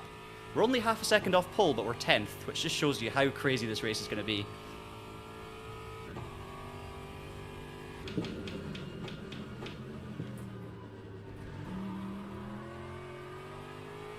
I like your theory, Ross. So 5-2-1 is what I'm running. Bit aggressive maybe for the race, but we can try it. Lap 1:30.45. Ooh, P9 in quali. The guy on pole's just got 4/10 clear.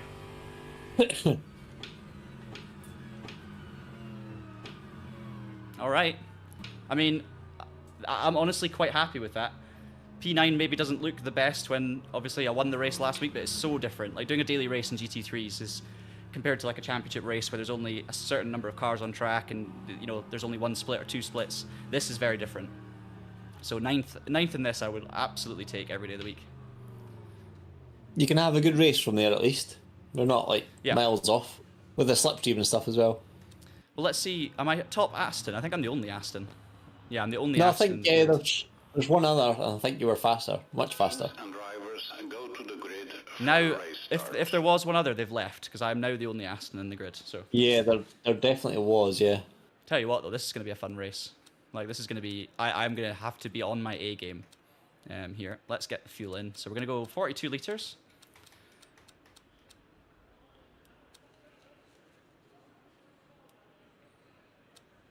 Fixed setup, obviously. Oh, I can change the electronics from here. Let's just get that done. It's going to be, I'm not going to start on fully low because of the cold tires, but although they will be slightly warm. So we'll go 533 and then we'll work our way down. Right, So predictions. how many laps? How many laps is it going to be? I don't know, 20-minute race and the lap time's 1 minute 13. Oh yeah. In Callum's maths for fuel, I trust. Yeah, I think you'd get away with like 36 litres. Yeah, 42 sounds good then.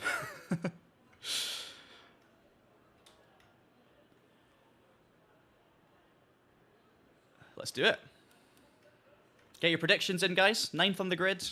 Am I going to crash and burn? Am I going to finish in the top 10? Am I going to finish in the top 6? Let me know what you think. I predict you'll have a good time. I'm going to have a great time. I'm also going to melt, but that's a given. I didn't assign buttons to wipers like I said I was going to, but I was distracted by all the game crashes. Formation lap has started. Right, we've got... I think we start the race with slightly warm tyres, although it doesn't look like it right now.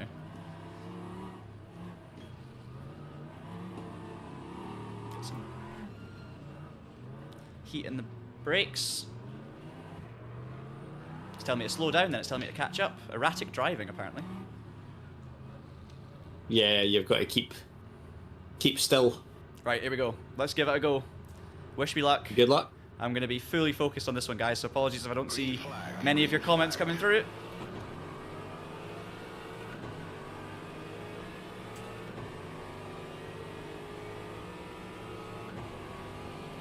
Don't know whether to go inside or outside here. We'll kind of go somewhere in the middle, probably. Inside, probably best. Been pincered. Absolute pincered. Got away with it.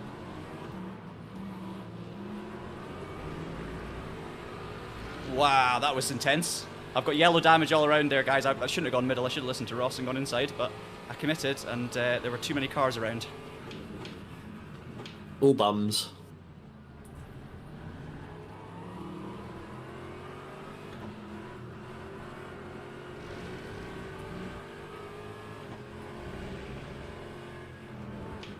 Ooh. It's mental. Can't turn any more than that. Wow, been absolutely... what's the word on that first lap? It's not gone so well for me. I don't think, that one. But we'll keep going. I do not have the heat in the car to be able to commit, and then you've got drivers going for moves then inside into the chicane. It's just the most inevitable contact I've ever seen in my life.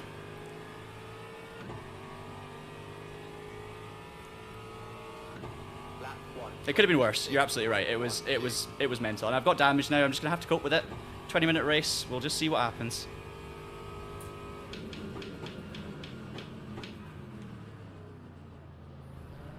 Everyone's so closely matched on pace anyway.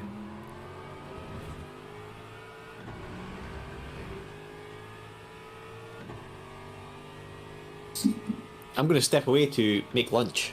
Cool. Enjoy. But I'll be back. I'll be back. Hopefully for the end of the race. Very good. What are you having?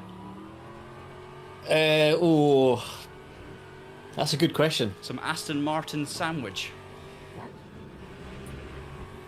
It's that or Frosties. Or Frosties, Or yeah. maybe cheesy pasta. Ooh, that sounds good. Well, enjoy, and I'll speak to you soon. Thank you very much. Good luck. Thank you. I'll be back for the victory celebrations. Undoubtedly.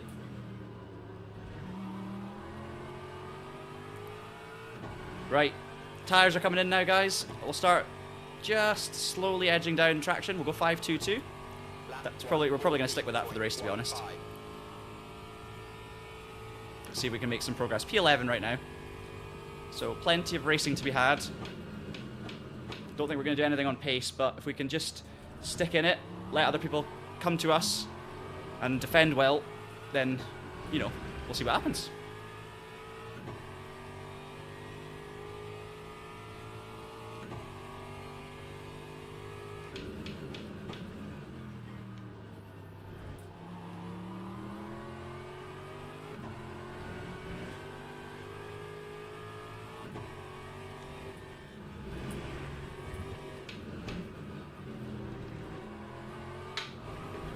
I definitely seem to be taking less curb than a lot of cars around me through the chicane, and it's exactly what I did last time. I don't know if it's just because I feel like whenever I take more, I just trigger track limits, and I don't know if that's just psychological or whether I'm in the right or whether they're getting track limit pings for it. I'm not sure, but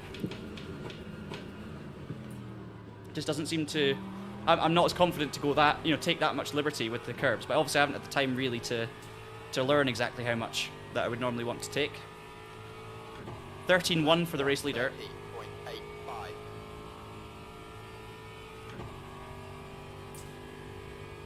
Yeah, so in the very short race, the battery percentage, the virtual energy, is completely irrelevant because that's only basically for, it doesn't get, what's the word? It doesn't get shortened relatively. So essentially, you know, if you set it to 100%, it's not actual fuel, it's just a virtual number. So if you set it to 100%, it's never going to run out and you're never going to get penalized. But obviously, because it's an actual virtual number, you're also, you're never going to run out of fuel. So I'm not doing a very good job of explaining it mid-race, but if I take some time later on, I'll explain it a little clearer. But it does make complete sense once you understand kind of how that number works with the fuel. So essentially, when you're doing a sprint race that's less than a stint long, you can just set the usable energy to 100% and just take the amount of fuel that you need to actually make it to the end.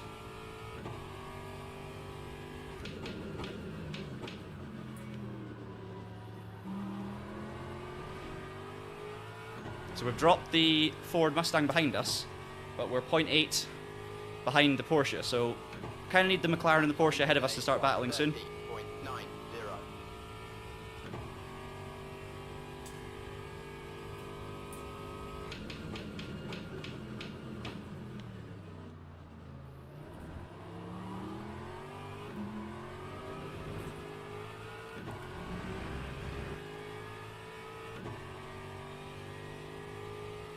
No problem, Max.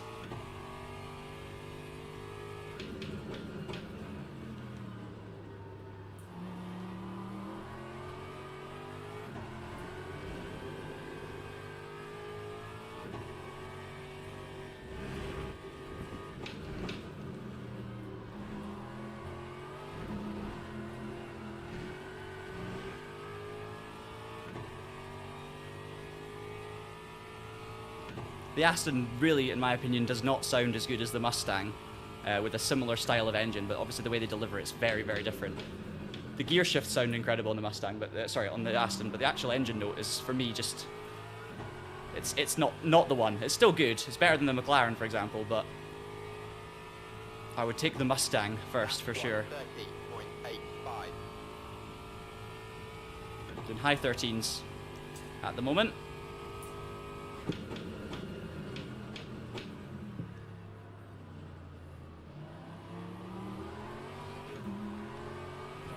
Try slip angle at 1.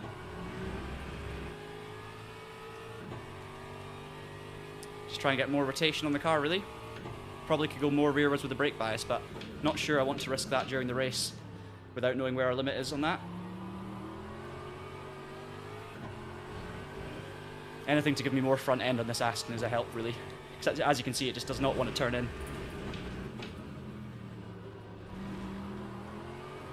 But now we're getting oversteer on the exits, which is fine. We're just not getting... We're getting oversteer on the exits, we're still getting understeer on the entry. Oh, interesting. What would I like to see in LMU this year? Well, we've actually, you know, last night I recorded a video on that. Not going to put a time... I'm so sorry. I just have to go. Sorry, guys. That's my first proper mess up where I've taken someone and punted them. That time was a 1:15.6. I'm sorry, McLaren.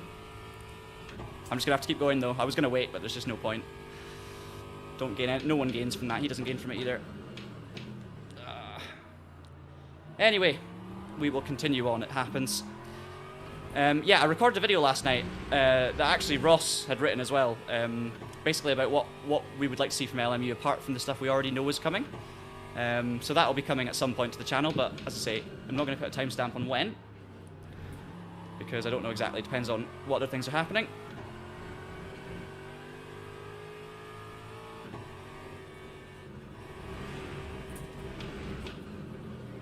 Oh, missed that. So they're all battling up in front. This is my chance to close in. This is where I really need to drive well, and that is not what I'm doing right now. With the McLaren there a lap ago, I think it's simply a case of the McLaren was braking earlier than I was, and then obviously I was, I don't know if I just missed my braking point slightly into this corner, but I just couldn't do anything. Once I'd committed, that was it, and I couldn't really avoid them. If I'd have turned more to the left, I would have spun them more, so I kind of tried to hit them in the right spot, and nah, it just wasn't enough. Lap 1:14.29. Wasn't enough.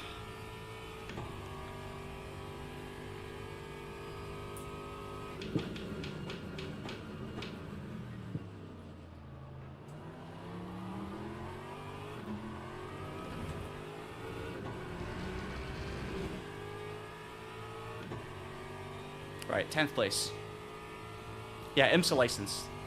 That would be lovely, wouldn't it? I mean, obviously the Valkyrie is #1 at the moment, short term. Eventually we'll see the 2025 liveries, I would obviously expect, but that's kind of a given. There's other cars that are coming to World Endurance in the next few years. Ford and Genesis are coming with hypercars, so that'd be really cool. Maybe we'll see Mercedes, maybe we'll see McLaren hypercars in future. So that, I mean, that's not necessarily what I want to see in LMU. That's what I want to see in WEC, which therefore would be in LMU. But tracks are obviously a big thing. Look at this slipstream train. I don't even think there's point in me chasing it, but we're going to do it anyway. Lap 1:14.03. I think that's P6, not far ahead of me, and they're all going to battle. So this is, I mean, I'm going to end up in the back of this train, and then it's a case of trying to pick my way through cleanly, or take advantage of their contact. And if any of them do what I did to the poor McLaren, then obviously we'll pick up the scraps.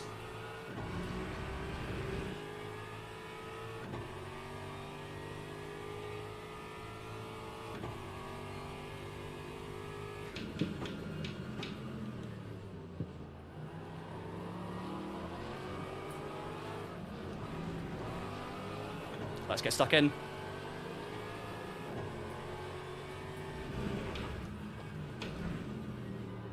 Oh, when you can't see the curb, it's so difficult to know where to turn in for that chicane. You just lose mountains of time.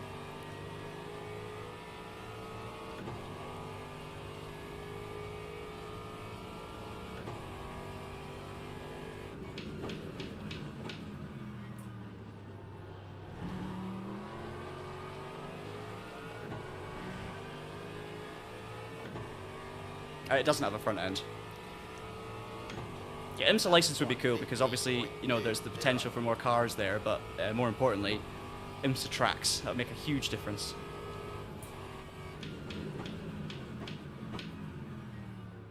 Look at the cars behind also closing in now. As soon as the group starts battling, you can't take your normal braking points. People start going defensive, and then you just lose so much time. I can see the McLaren not far behind as well. I wonder if I'll get a little... wonder if the McLaren will take it out on me or not. We'll have to wait and see.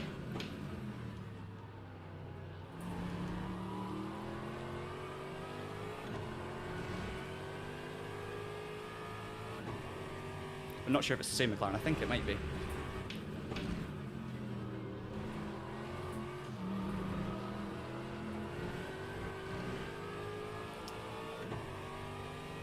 Yeah, the Acura. And the Lamborghini now, though, but obviously the Lamborghini's already in the game. But what about GT3s as well? Are there any more GT3s? I mean, we're obviously expecting more GT3s to come to Le Mans Ultimate anyway.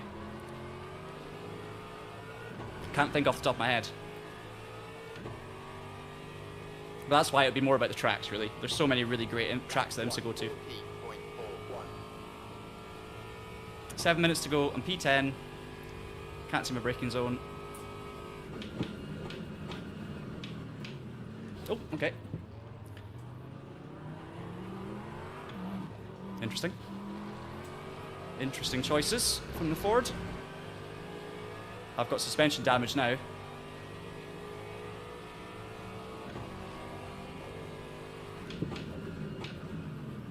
Don't quite know what happened there, honestly. I was sending it down the inside. Would have got away with it, but then there was some strange side-to-side contact. I thought I was holding my line. And then on the exit, it just got a bit messy, didn't it? Ah, that's a track cut. So that is the limit. You can't cut that much. Yeah, that was interesting, didn't it? I think, yeah, you're right. I think he didn't know I was there, potentially, Jack. That would explain the incident, I think.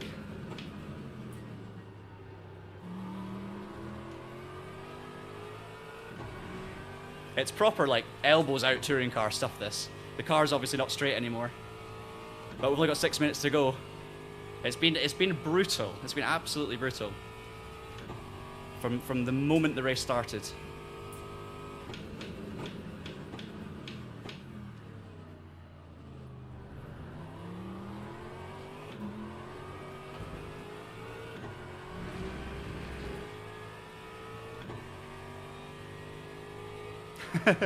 Yeah.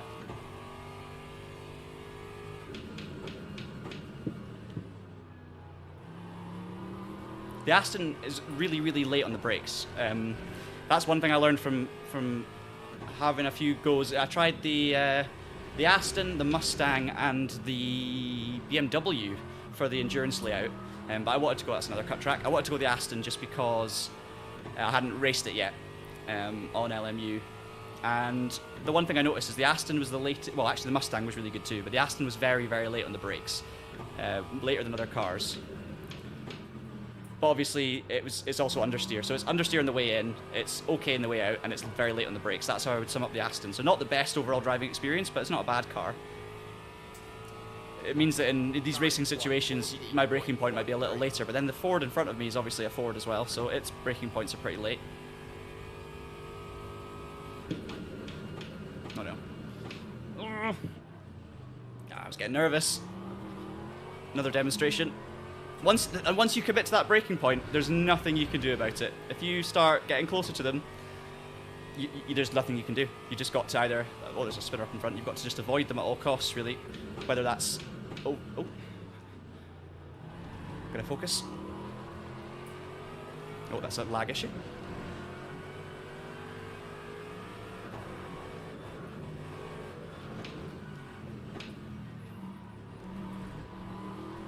Yeah, that's the biggest latency issue I've ever seen on Le Mans Ultimate. That yellow Mustang is lagging all over the place. That is the first time I've seen a car properly kind of jolting around. So that's going to be tough to race. What was I in the middle of saying when I got distracted by chaos? Yeah, once you go for a move or once you hit your brake pedal with the ABS and everything, you just have to commit. You either have to go down the inside or try and avoid them to the left or just make the overtake. And it gets a bit sketchy at times. Time 150.16. Alright, let these Mustangs fight each other.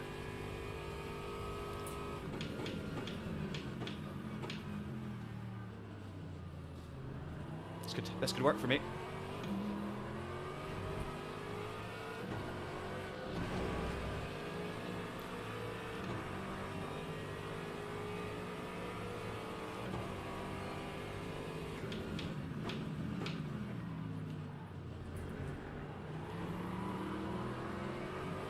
Ooh, my goodness.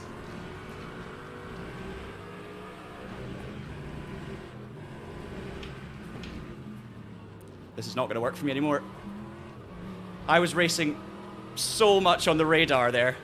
There were 3 cars around, we were 3 wide, I knew if I turned in, I was going to literally get spun out. I didn't want to spin. If I stayed right, I was going to block. I had to just literally drive on the radar to avoid like a crash there, and regardless of whose fault it might have been. And we got away with it. But whew, that was wow. Yeah. That time was a 1:16.38. 2 minutes to go.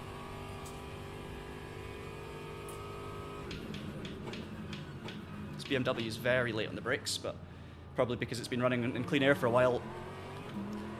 And suddenly you're in a battle pack and people can't really afford to be, as I've proven, you can't really afford to be taking your normal braking spot if you're close to someone, because they could be braking earlier than you. This Ford up ahead still struggling. Somehow got away with that. Somehow we ended up in the same positions after all of that we were in before. Don't quite know how, but that Ford is really struggling.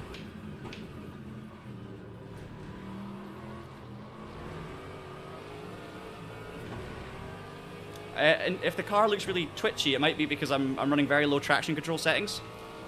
I'm running 5, 2, and 1, so I'm using a lot of throttle at exits, and obviously it's causing a bit of oversteer just to get the car rotated, basically. Oh, that was a horrible situation. Oh, I've lost. What the heck's going on? Oh, this is so frustrating. That situation there, I knew if I braked late I was going to crash into one of the Mustangs. The BMW did brake late, so then I moved left to avoid getting hit by it. It's just bumper cars now. It's absolute insanity. It's just so intense.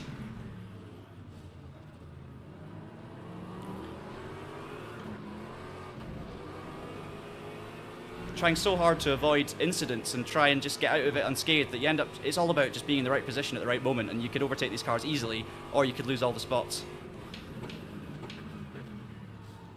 Those Mustangs can just not stop crashing into each other.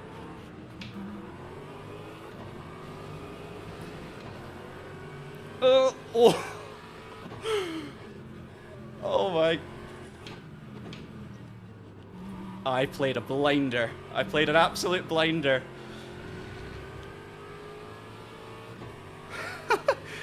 That is racing off the radar, ladies and gentlemen. Pick the right side. That's exactly what I was talking about. Pick the right side at the right time. This might be the McLaren I dumped earlier, and they've got a drive-through, so only so many... No, that's going to help. I was going to say only so much risk we can take against that McLaren, but that makes it easy. Wow. Okay. I can finally take my normal braking spot if the Mustang doesn't dive down the inside, so we'll go slightly defensive.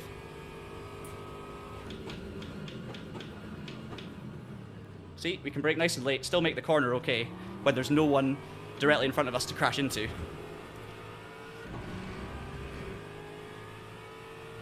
That was fun, that last lap. That's definitely making a highlights reel somewhere. And we've ended up somehow back in 9th place. Chaos. This is the top split as well, so like obviously I can't really say much because I definitely, I definitely played a part with I hit the McLaren off, so that's my big mistake in that race. But there was a lot of like bumper car action there. There was a lot of door banging, a lot of micro contact.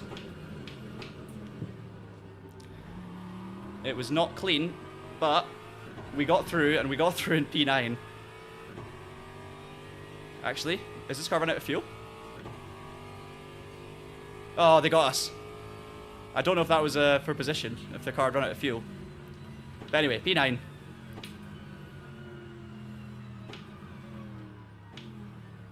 Wow.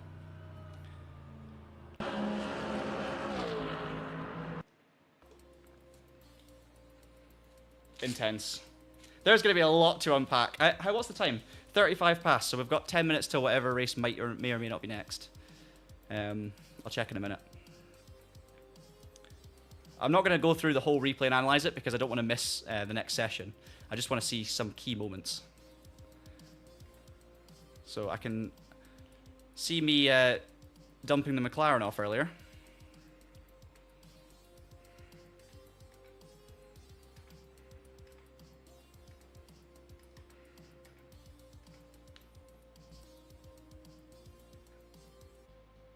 Ah, okay. So yeah, the McLaren... Oh, clicked away by accident.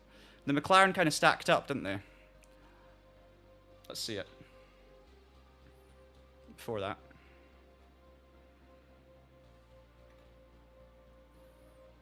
So my normal braking point here, by the way, guys, is just before the curb starts on the left. Just before that. So it's probably about here. So I was on the brakes. The problem was I was on the brakes at my qualifying spot, thinking I had quite a lot of room in front of me. The problem is I hadn't taken into account the fact that the McLaren was right behind another car and they were braking early. So I broke there. And then at this point, I'm fully on the brakes, fully on the ABS. I couldn't go left because they're literally all the way to the left. If I send it down the inside, I'm just crashing into the corner. So I tried to nudge them in the middle, and I couldn't really do much. So I actually, I don't feel quite as bad. I still don't like it. I don't like dumping anyone ever, but it's not the worst in the world. It was just up to, I would have made the corner, but it was up to me to brake earlier and anticipate that the McLaren could be held up a little bit. So yeah, just really unfortunate. I'll take the blame 100% though. It was FF. And to be fair to Frederick, he then raced very cleanly for the rest of the race. Didn't try and get revenge or anything, which was nice. So, what about that mental battle towards the end? We'll have a quick look at that.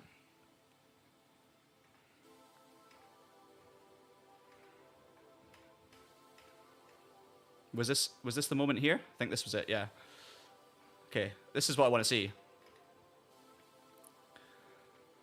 Let's see this. I'm going to have to go back and watch the Mustang battle. As I say, guys, I'm not going to watch the whole thing now just because we want to get into another race, but I picked the right, instantly hit the brakes, and then here I went full left just to avoid the chaos. And then that blue Aston, I saw on the radar that the Aston was losing control. So this was a deliberate decision, and then here, I saw on the radar that, the Mustang was losing control, and I went as far left as possible, so you'll see me here continue moving to the left. Just at the last minute. You see that? You can just see I made a tiny decision right at the last minute to go all the way left, and you'll see it again if I hit this at full speed. So, here. And that was it.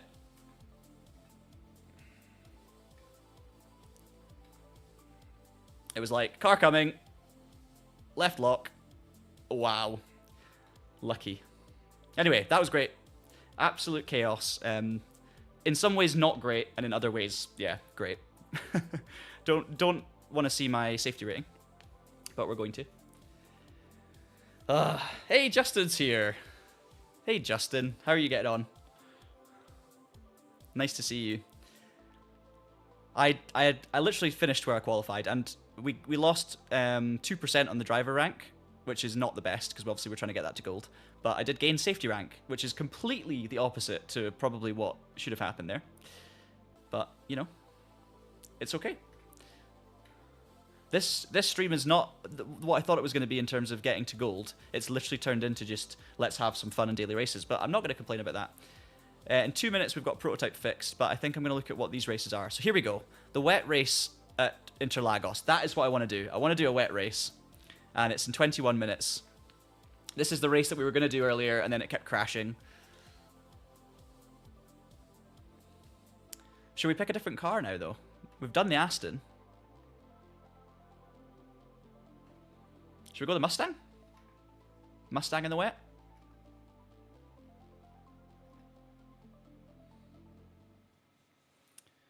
What do you guys think? I do want to go... I'll stick to GT3. I could go hypercar, but I just think first wet race. That was fun. Let's go like a wet race in the Mustang. Oh, I've got to vote for the Corvette as well. So our options are Aston Martin, BMW, which would be good as well, to be fair. Corvette, Ferrari, 296. That'd also be fun. We've done that on this already. We've only done one little drive in the Mustang, one little race in the Mustang a few streams ago. McLaren raced at Le Mans, and then the Porsche, which I raced at Bahrain. Whatever's the best at avoiding accidents. I think that's a driver issue. I said Mustang first. I'm going to go Mustang. Let's have some fun. Let's go for the 88 Mustang.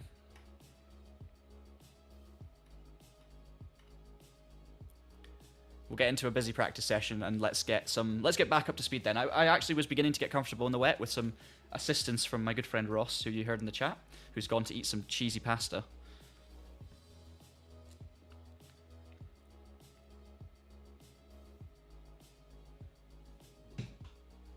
Yeah, I might just need to record that whole like 4 laps of that race, just because of how mental it was. And we finished literally where we started after all of that. The first lap as well was chaos. I tried picking the middle line. I maybe should have gone inside, but we went middle, and it just didn't really work, did it? I kind of got cornered. I couldn't really turn in. I couldn't go wider. There was cars spinning in front of me. It just didn't. I should have been. If you go to one side, outside or inside, at least then you have a bit of room potentially to maneuver. When you're in the middle, especially where I'm kind of paying attention to not cutting across people, you've kind of just got to, you've kind of got to stay safe, and you just can't really use the speed of the car at any point. Yeah, entry-level rain race. Yeah, you're right. That's what we're here for. I don't mind the chaos. Let's see how the Mustang feels in the wet. It's fixed setups, so there's nothing we can really do other than the electronics, which I will do some adjustments on. It's going to be full tank of fuel needed because it's 2 times on the old fuel usage. I just realized you guys couldn't hear the car. So let's just start driving.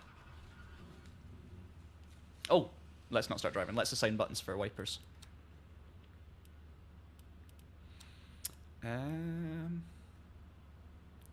Car controls. Give me some car control, please. That'll do. I don't think these buttons were assigned to anything, so I think I'm okay. But we'll find out.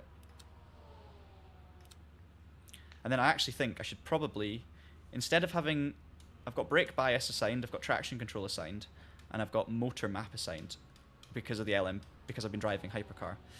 What I don't have assigned, I've got 2 free buttons at the bottom left, I think. I hope. Oh no, that's neutral. Alright, we'll get rid of that. I don't need a neutral button. I'm just seeing what I've got here. I'm gonna use the 2 bottom buttons for traction control, cut and slip, just to save me having to muck around too much with those menus. Let's see. Traction control power. I think that's what it is, isn't it? Oh, there's increase and decrease. Okay, no, I can't do that. No, because I need 2 buttons. Let's leave it then. Let's just do this.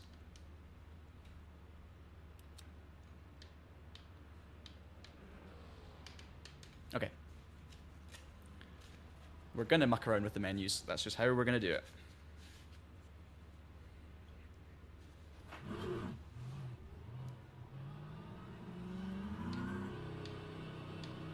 I love how windscreen wipers on slow is actually still pretty fast. We'll go auto though.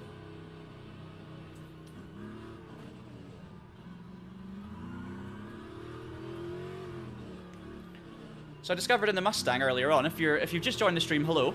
This has been a wild one, and we've only done 1 race so far, but there's been I missed 2 potential races that we should have done because of various issues. But we did this a little bit earlier. I was going to do this race in the Aston Martin. I bumped the traction control way down to like, I think it was 511, and in the wet that was working really well for me. So we're going to try that in the Mustang as well, but we'll maybe, well actually the tires are already up to temperature a little bit, so we're just going to go really, really low on the traction control. Now, we discovered earlier, obviously in the wet weather, you kind of think naturally the more traction control is going to be actually beneficial compared to the dry, but it's so limiting in the wet that when it's too high, it just cuts out way too often and way too much, and you actually just lose so much lap time. I'd rather be able to control my right foot and get out of a corner quickly than have the electronics basically stopping me from even getting out of the corner. And it does mean that I'm going to have a lot more moments. I'm going to have more oversteer. I'm going to maybe lose the back end a bit more often, and it might not always help us with our lap time, but it's generally speaking just going to be way quicker if I can control the beast rather than let it just tame itself, essentially.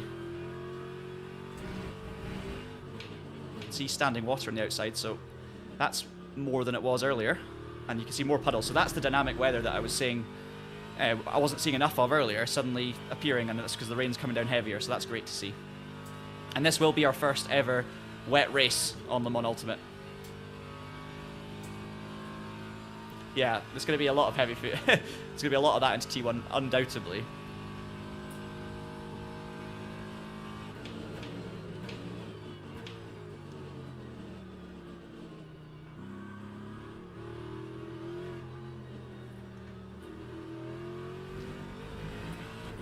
See the water kind of collecting in a puddle in the curve there. Feels like I'm driving a V8 supercar now.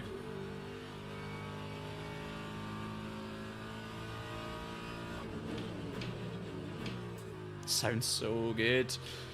This Mustang, I've only driven it in the streams. So you've seen me do a few laps around Sebring, and I think I did a race in it around Sebring on stream. I think I did one race. That's it.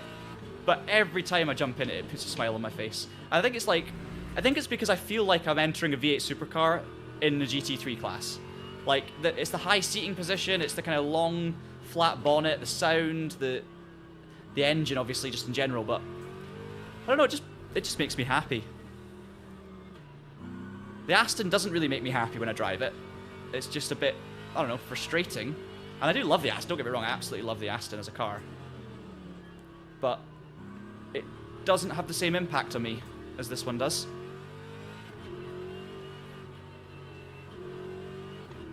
I don't know what cars are good in the wet or bad in the wet, but we're just going to go with this.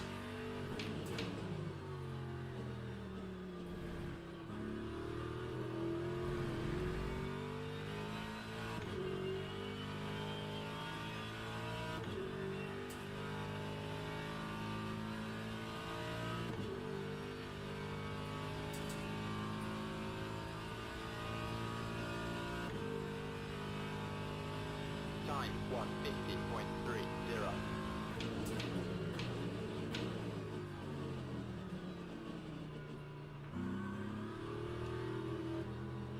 Using the throttle to get the car turned because of the understeer. Same through here, I'm just balancing the throttle position until we can go fully on it.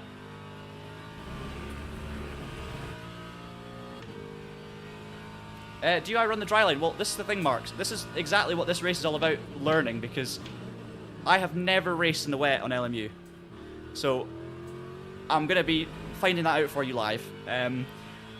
Normally I would look for the wet line and see where the grip is, but earlier when I did a few laps of this on the stream just before we were about to jump into an emergency race, I didn't really find there was more grip out wide. I mean, so I think it probably, at the moment, it feels like it will just be a normal dry line, but I need to do more learning and I will report back. So right now I'll just get a little bit comfortable, find my speed and find the feel of the car, and then I'll probably just do some exploring for grip and see what happens. Because we've seen in Formula 1, for example, Interlagos has been great over the years for demonstrating wet lines and how they work, because you see drivers on the inside line scrabbling about for grip. Meanwhile, Max is out surfing the edges of the road and finding way more grip on those wide lines, and that's exactly how it can feel in real life in certain situations.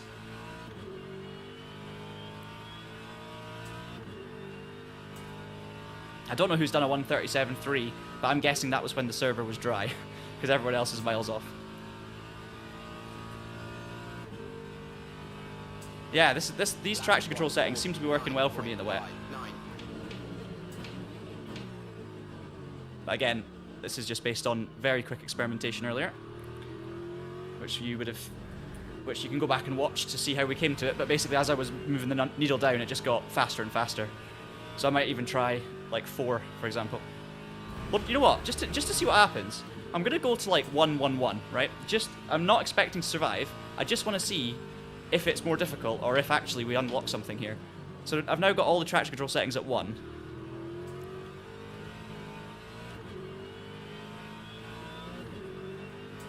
Let's see if I go faster or I spin off. Or both.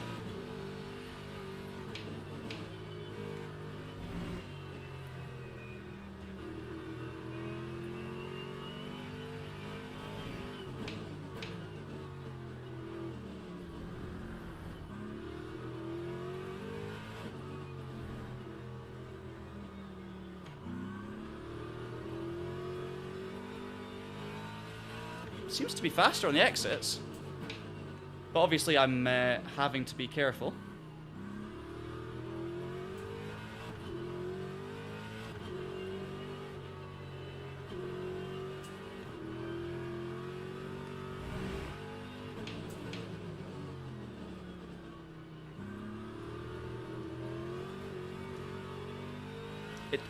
It's fine, but I need to do a little bit more personal management, and actually I don't know if it's really worth it. I'm not getting much quicker exits with it on 111. That's a terrible idea. We're turning it off. We're turning it off. Why not?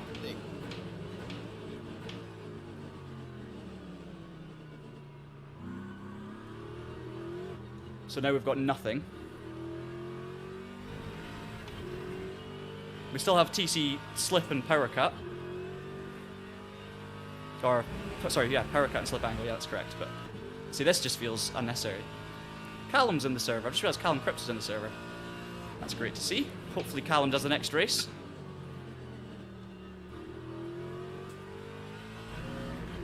Yeah, this is not helping. Like, this is actively slower and obviously more treacherous.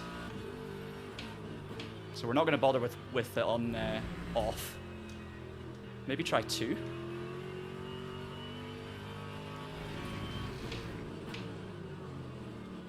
I'm leaving slip and cut at 1 because that definitely is fine. Like when I moved them down to 1 earlier, it just made it quicker. So I'm very comfortable with that. It's just the overall kind of number.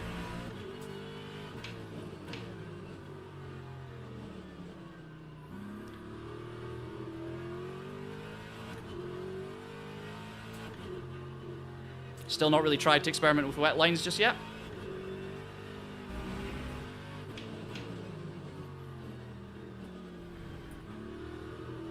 See, I don't know if that's now too sideways, just too easily. Like, I'm getting out of the corners, no bother, but am I actually kind of almost encouraging myself to go too far the other direction?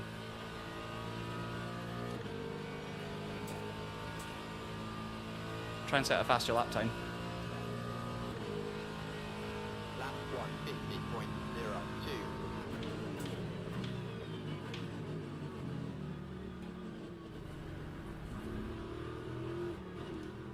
See there on the curb, you can see almost, that probably cost me.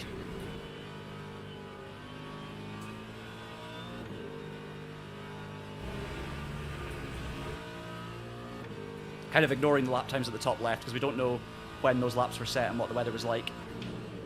We saw some crazy dry lap times earlier.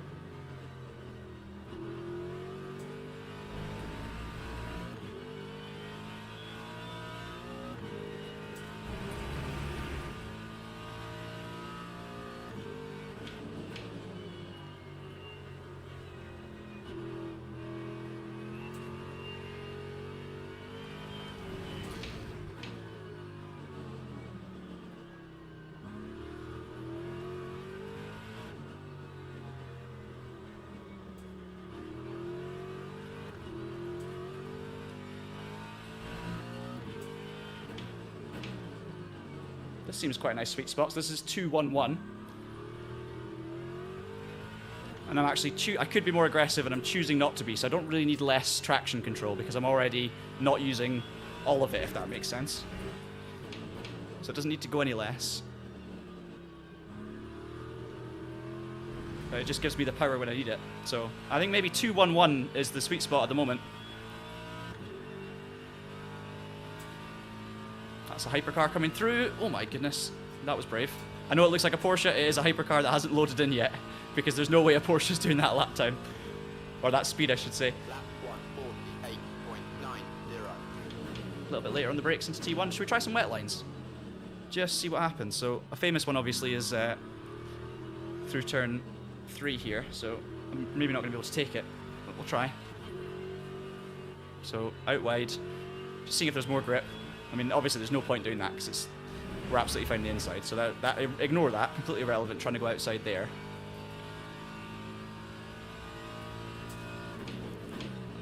There's no real benefit, I don't think, to being off the line here. Just understeering. I'm not feeling any more grip. Don't need any more grip through here because it's flat out anyway. up this hill, I just don't think there's any benefit to a wet line or an outside line. Yeah, just understeer. I'm not getting any extra grip out here, I would say. Just lost more time.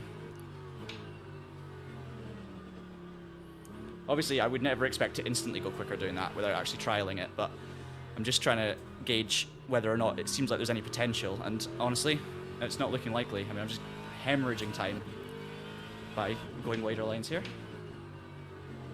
Again, no extra grip there. See, I just run onto the grass instead of gripping up, so...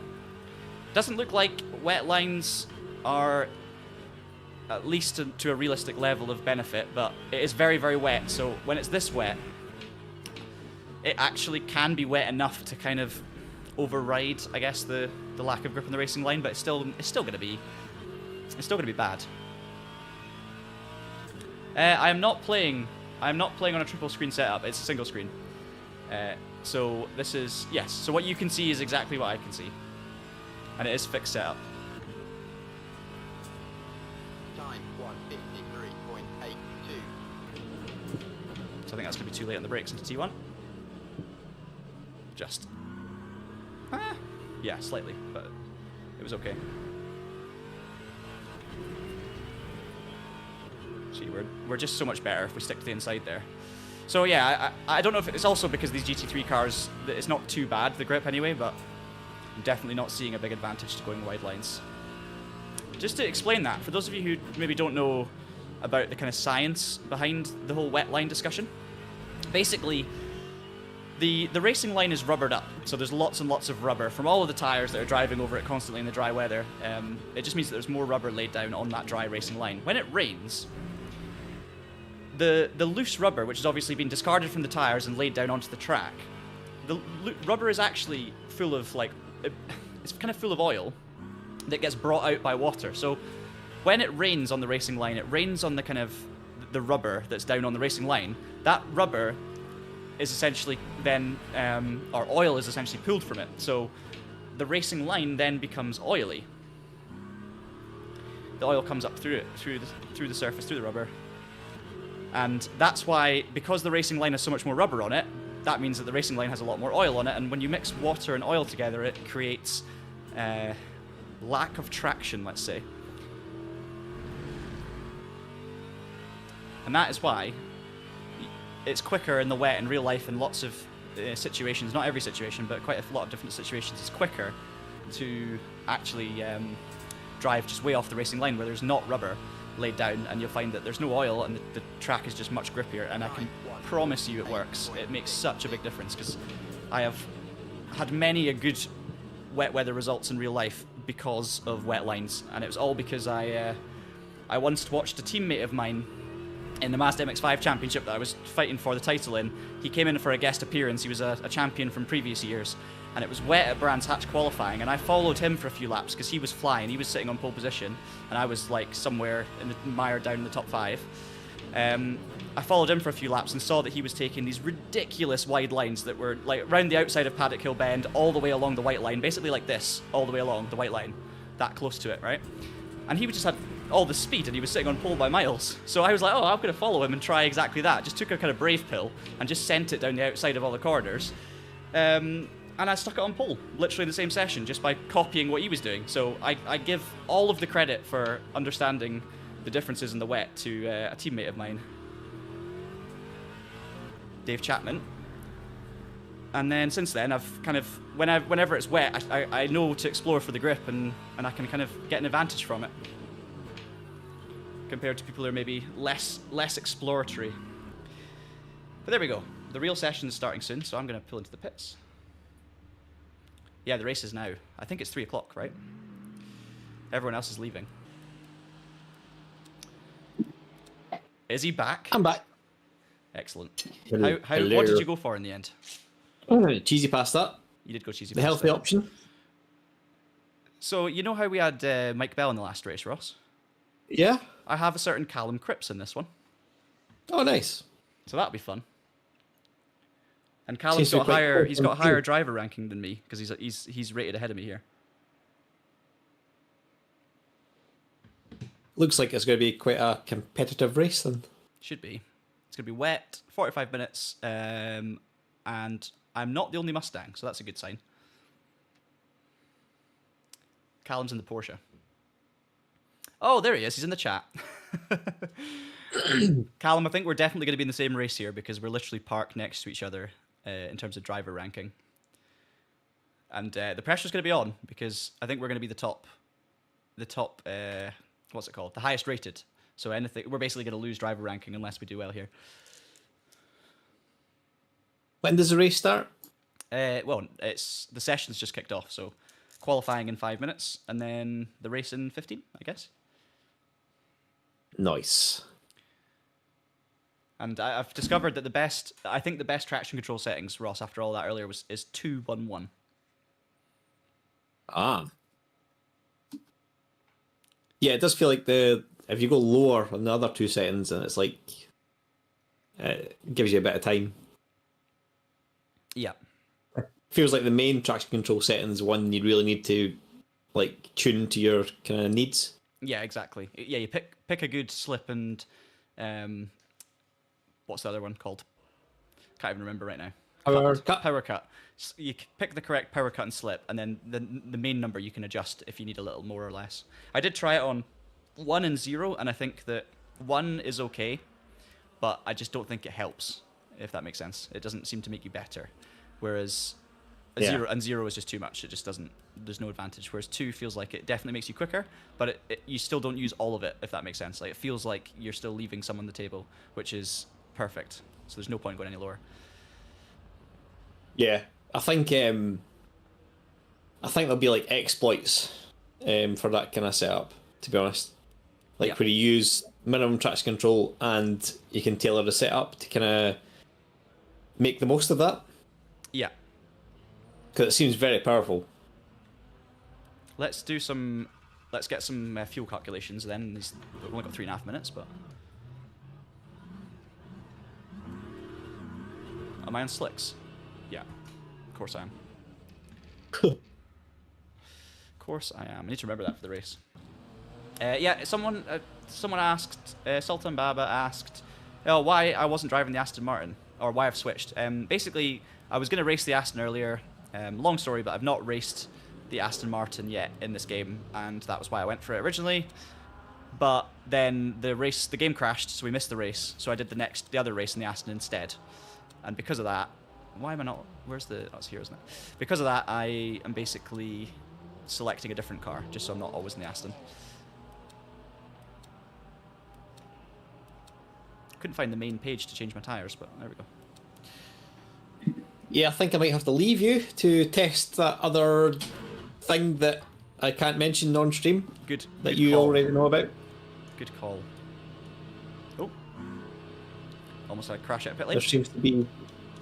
There seems to be a lot of interesting additions to the thing that we cannot name. Excellent. Oh well, hopefully we'll be able to share that with everyone soon. Soon, TM. Soon. Well, good luck with that. Enjoy. I'm looking forward to hearing about it. We've Cheers. been asked while you were away. I was asked what would I like to see coming up in LMU, and I did plugged the upcoming video, which was recorded last night. But I have no idea when the video is actually going to be out there. Yeah, there's already an article there, but I think if you're like me, the biggest thing you're looking forward to is the Valkyrie. Short term, absolutely. Longer term, other than like driver swaps and stuff, which obviously we know should be coming soon. It's it's classic content. That's what I would like to see. Yeah, I mean, driver swaps are going to be great, like for streams, because why watch one person failing when you can watch two? Yeah, why watch Ross winning when you can watch John crashing his car? Wait. No, I need to step up my LA game because I keep having sound issues with it. So I'm thinking like a full PC reinstallation, like Windows, the lot. I think I might need to do that at some point. Good call. And just like start from scratch. And then I'll get back into LMU and then hopefully get on your pace at some point. Get back and get in these things. Oh, Dave's leaving us. Thank you, Dave, for joining. Good luck with your meeting, and enjoy your weekend as well. Look forward to hearing how your first sim race went, your first online race went, when that video drops, if it's indeed going to come at some point.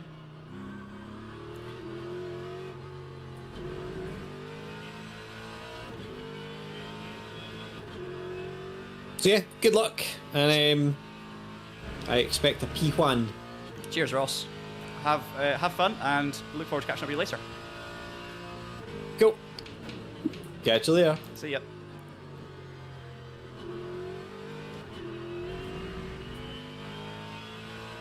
You can clearly see I've got a lot more grip all of a sudden, so it's not quite as bad as it was in the practice session.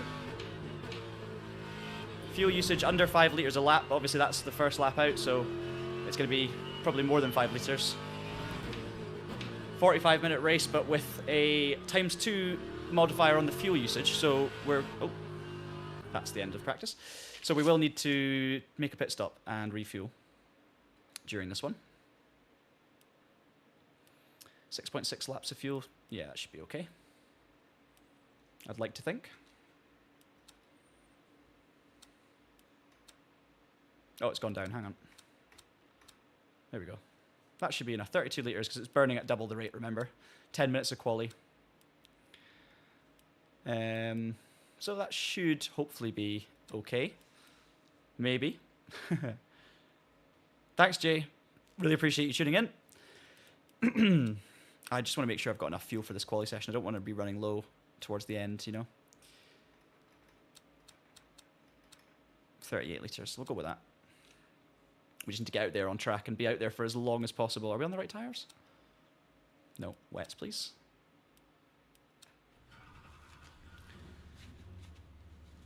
Oh. Dave's back. That's my kind of meeting, that. Oh well.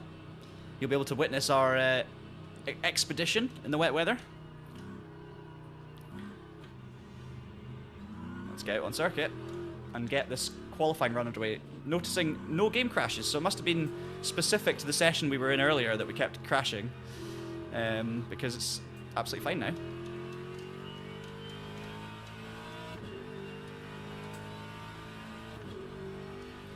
No need for a relative timer to be on, so we'll maybe put fuel on, just so I can at least have a small idea of what to expect for the race. Obviously, the conditions in the race are going to be changing, so it's probably going to be wet, but it might be drier at some points, and it might burn more fuel, it might get monsoon at some points, we don't know for sure. There's a forecast, but it looked like it was mixed, so that means that fuel level is going to change dramatically throughout the race, and it's going to be very hard to gauge. We're just going to have to kind of, I guess, you know, do it by feel. If I start the race with my full tank, and then we'll see how far into the race it is when it runs out, and I'll try and gauge from that how much we can maybe get away with reducing it during the pit stop. Because with double fuel usage, it does make a big difference to pit stop times if you can take the right amount of fuel.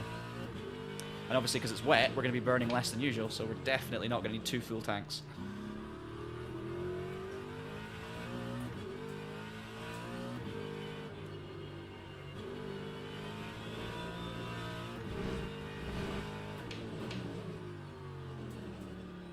This is going to be our first true gauge of pace as well, with everyone on track at the same time in the same conditions.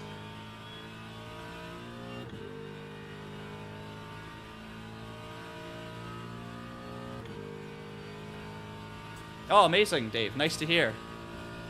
I'm glad you enjoyed it, and can't wait to see the video.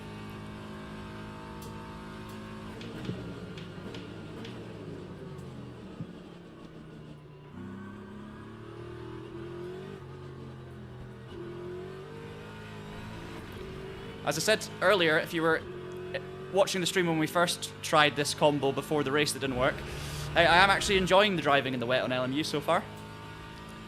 I'm finding it just really fun. I'm finding it quite intuitive, challenging, but not, you know, impossible, not lacking any feeling. I've got a lot of confidence, actually. And I think it looks really good. So I mean, we'll see how it races, but I've got no complaints as of yet. We are in split 1 again, so it's going to be, you know, we're going to be up against it in terms of competition. I know how fast Callum Cripps is as well.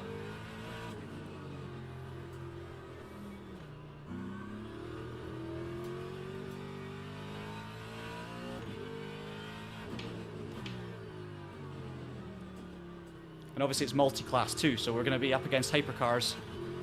So lap traffic is going to be a thing too, and that's going to be tricky with all the wet weather understeer that's going to be happening through the field. So hypercars are going to have to be pretty careful, and we are going to have to be pretty alert, I think.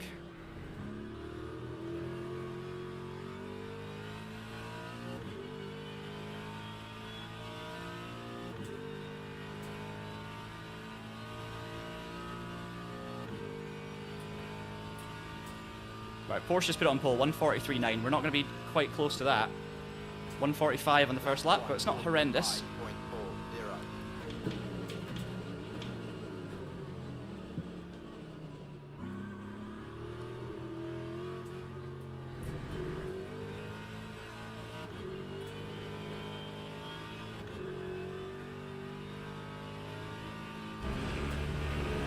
5.40. P4, Callum P2. As I say, I had no idea what cars are good and bad in the wet either, so that's going to be a learning process.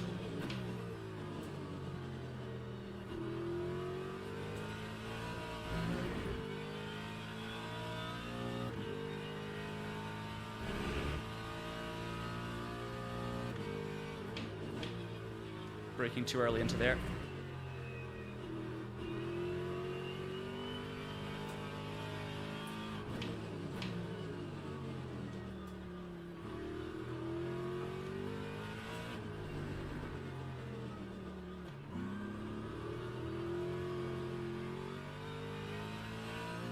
No quicker on this second lap so far.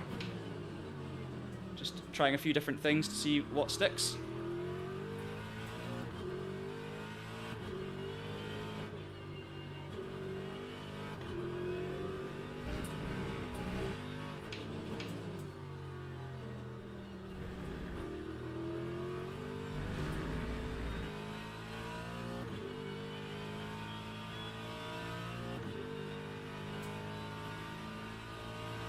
So much concentration required in the wet. Yeah, we're drifting our way around. What are our fuel numbers looking like? Yeah, 5 litres a lap, less than 5 litres a lap still. Let's use a bit more curb in T1. Gave us a track limits warning, so we know that's the first time I've reached the limit there.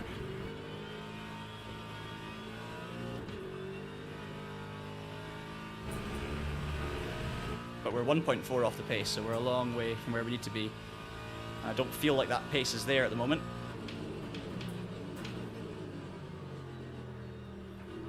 That's not going to help.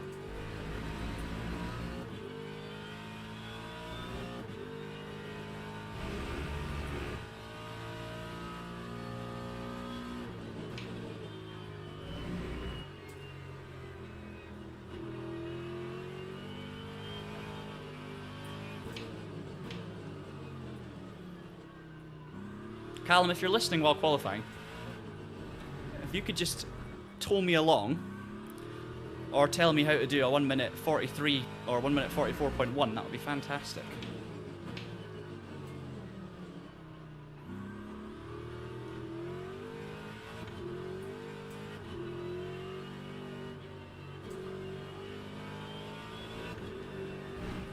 Because I'm actually going slower now than I was in the first lap.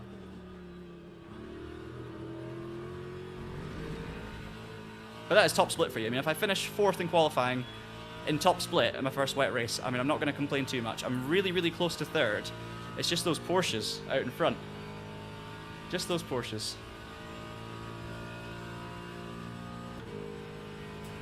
Lap 1, 2 minutes to go.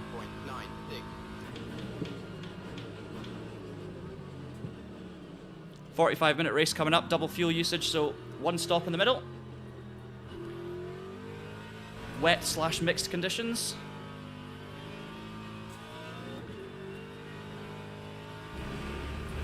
Track's just getting slower, I think.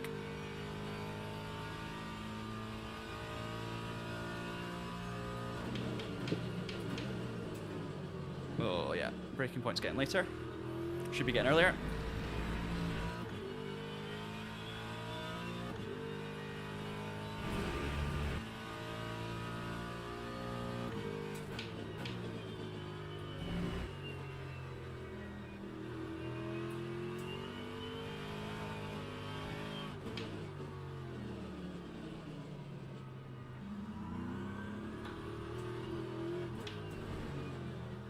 playing around with gears as well, scrabbling for a bit of grip, but the lap times are just dropping off.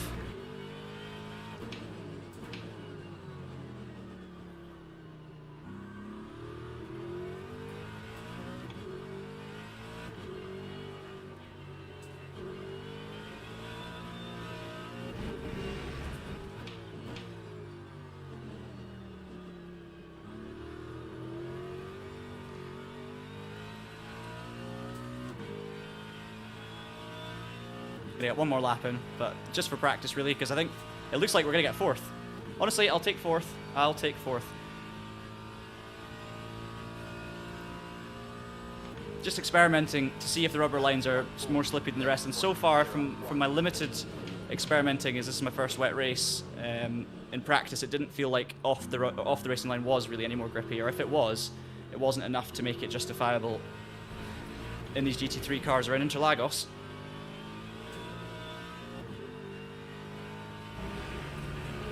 Yeah, lead two are in the pits. They know we're not going to go quicker. So it was that first lap was the best of the weather. Oh, I need to remember this corner, because it's now worse. That corner braking zone is much earlier. I've done that 3 laps in a row now. Anyway, we'll pull over. That's going to end qualifying. But yeah, I think I'm quite happy with that. I mean, in terms of GT3 cars, we've got 1, 2, 3, 4, 5, 6, 7, 8, 9, 10, 11, 12, 13, 14, 15, 16, 17, 18. So it's 4th out of 18 in the top split. I cannot be disappointed. The lap time is frustrating to be that far behind, because that just feels insurmountable, but it's the way it is. I'm top Mustang as well. Nearest Mustang is Cara in 16th, so what's that, 5th, 6th, 7th, 8th, what, 9th, 10th in class, and then Sebastian on 46 and 47, so there's some big gaps there as well. So yeah, it should be a really interesting race. It should be a really interesting race. Did we get a fuel calculation? I had it on screen, but I should have checked that.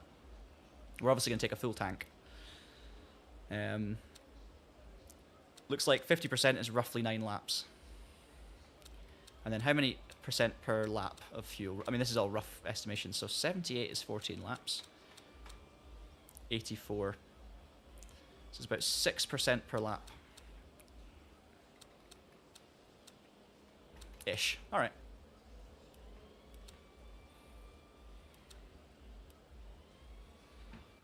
Ooh, it's going to be exciting. Teams and drivers go It's to going to the be grid exciting. for a race start. Now, the track is 60% wet, but 0% rain. Okay, it's 100% wet now, so it's definite wet tyres. 100%. We are going to do this now, so we'll get our traction control settings down. We might take them up for the first lap. In fact, I'll start with them on 4, and then we'll bump them down. We're going to do 100% virtual energy. 78 litres on the fuel ratio is fine. And we're going to run it till it's dry, and then we'll see how far into the race we get with 100%, and we'll make a calculation off that. It should be fine. I'm going to take a drink of water, because I am about to get soaked, but it's going to be tiring.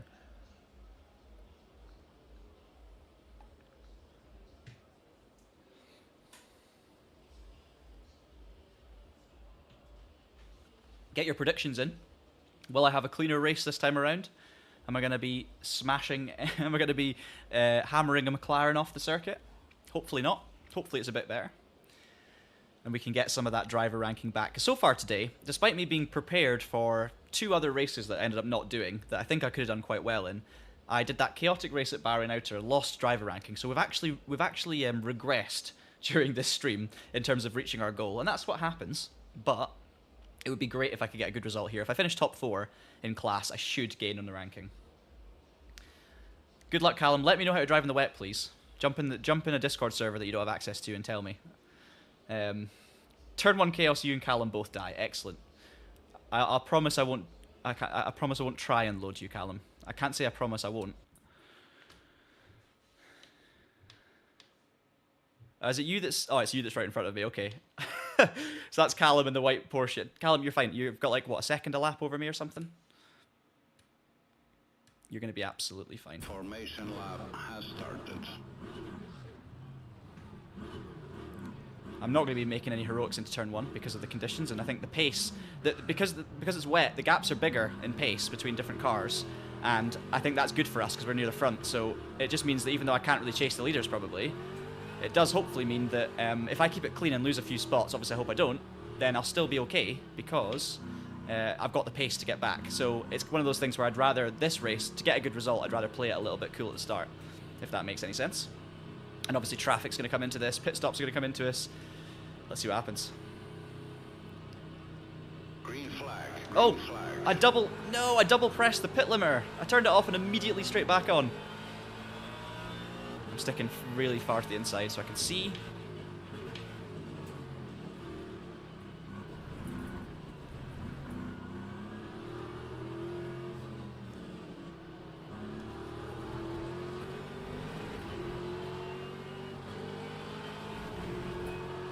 We're 3 wide.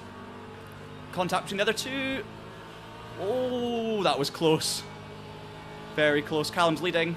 Good start for me there. Despite my double limiter press, actually, I was in a really good spot into T1 there. His hypercars are off at the back. Go on, Callum. Pass a Porsche hypercar in your Porsche GT3. It'll be on stream if you manage it. Right, we'll settle into rhythm here. This is good. This is going well. And I can see what the Porsches are doing. See if it's... see what lines Callum's taking, because I'll learn from these guys in front if they've raced a bit more in the wet, or they're just better.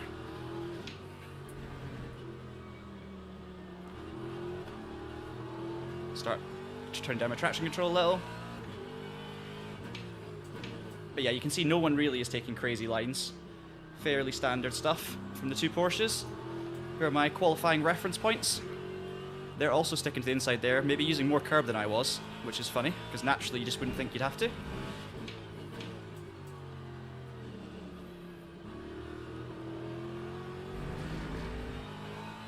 Right, excellent. Happy with the first lap. Head down now.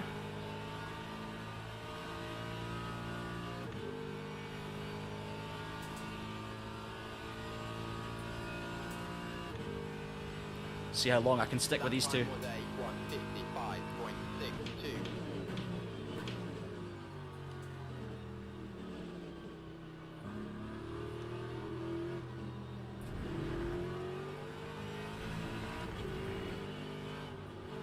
The answer is probably not very.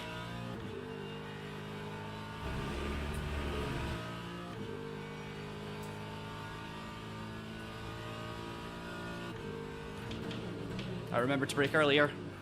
Are you proud of me?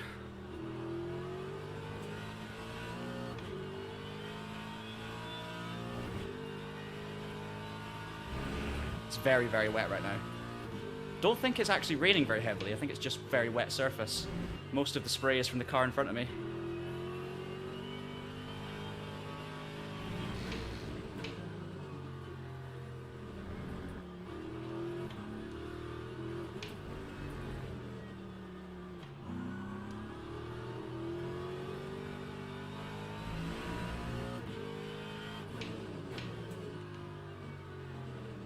They're just edging away though, like, I've not really made any big mistakes here, and you can just see the gap is eking out already. 1.2 seconds now. I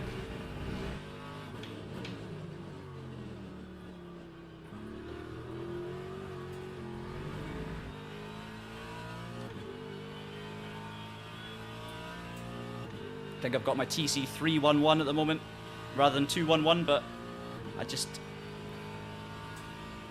I think we're okay right now. We'll do one more lap of this maybe, and then, you know what, no, we'll try 2. We'll go 2. We decided that in practice.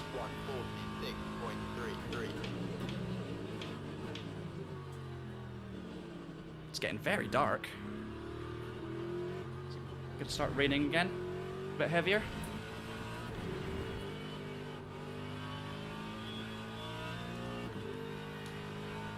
So overcast, heavy rain is the forecast, and it's basically just very wet. It is still raining, I think.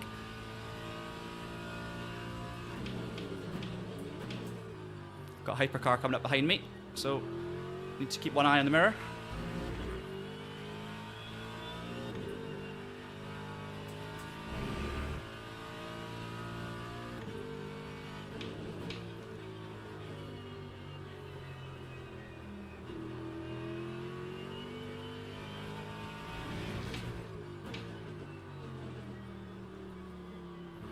don't really feel like I'm getting any advantage from traction control from 3 down to 2 at the moment.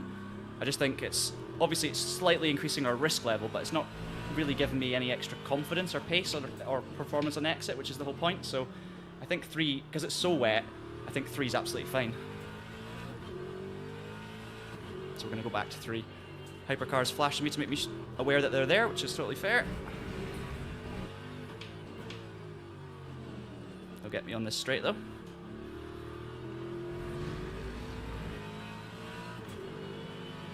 Right, we've got 3.8 seconds to the McLaren, so that's ideal. I'm now 3 seconds though behind the Porsche, so there's just nothing I can do. I mean, I was watching their lines. They look pretty good. I think they're just similar to mine, but more confident and quicker. I think it's as simple as that. Callum's just set fastest lap with a 45.1. I did a 47, but it wasn't my finest lap.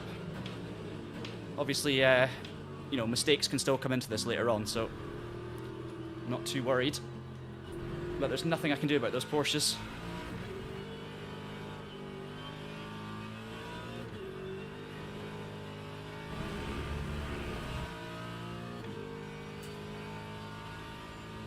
I'm not sure about the 11 ABS, Adam.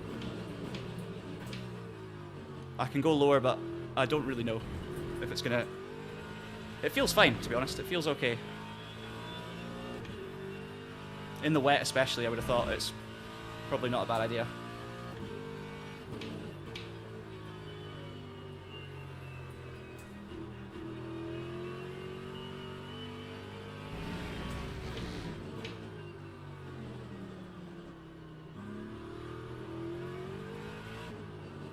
Do you think I should go lower on it?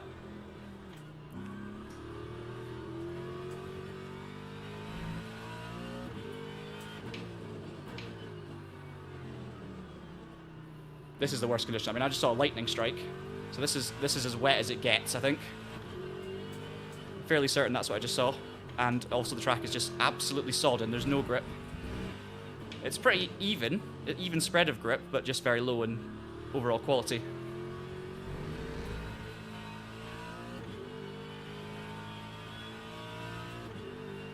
Now 6 seconds out of the McLaren, so it is just like every gap is stretching at the moment.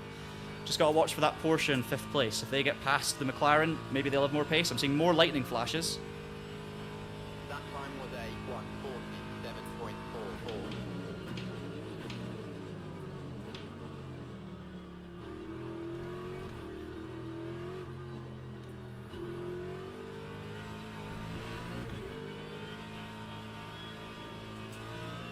Dancing with the throttle. That's a great fun corner. I want to keep an eye on the fuel as well, just to kind of feel like I know what's happening when I come up to the pit stop, how much I might need, for example.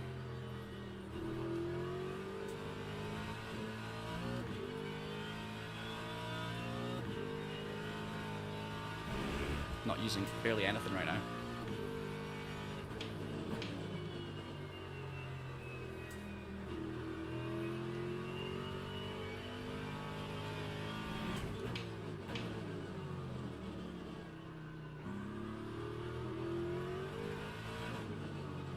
Just turning the car entirely on the throttle is what's happening right now. Steering wheel's kind of irrelevant. It's just a bit of a rudder.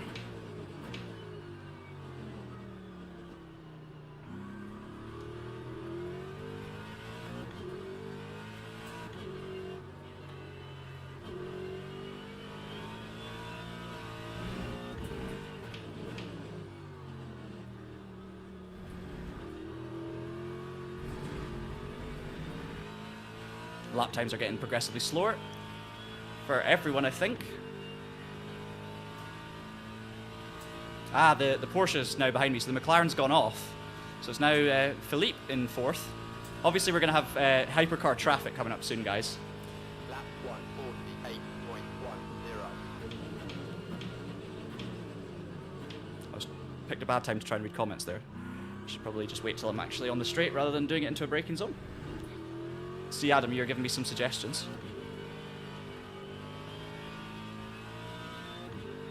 Ooh.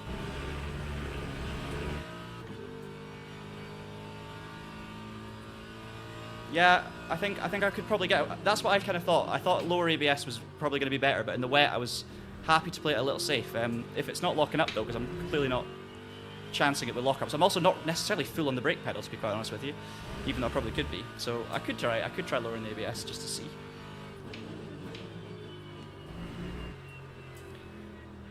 I just don't know if it's, I mean, it could make me slightly quicker, but also, I mean, right now I think I've got 3rd place pace.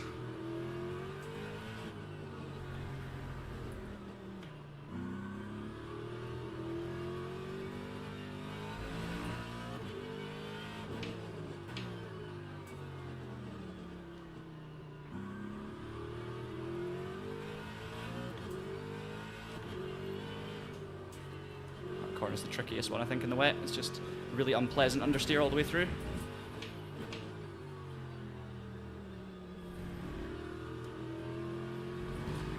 I'm getting less and less traction out of the last corner. Right, we'll try like 9, just to see. I'll stay on this menu just so I can be comfortable in case I lock up slightly, I can turn it straight back up.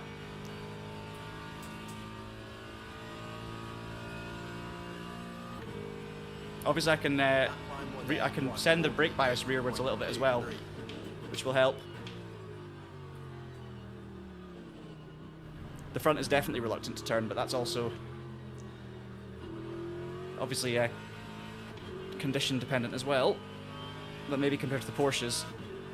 The Mustang's usually got quite a good front end actually, so I've tried, we've sent the brake bias 50-50, I've got ABS down to 9, so we'll see if that helps us a little bit. That felt pretty good.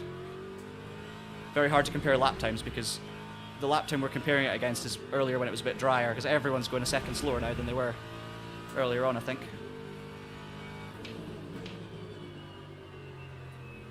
That's a bit late and wide.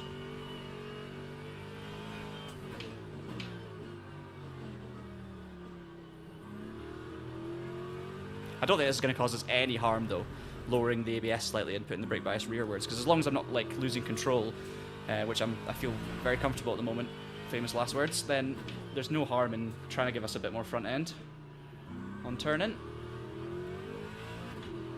Oh, look at that now, sheen on the road. Standing water building up beautifully in terms of visuals, not beautifully in terms of grip levels, because we don't want that.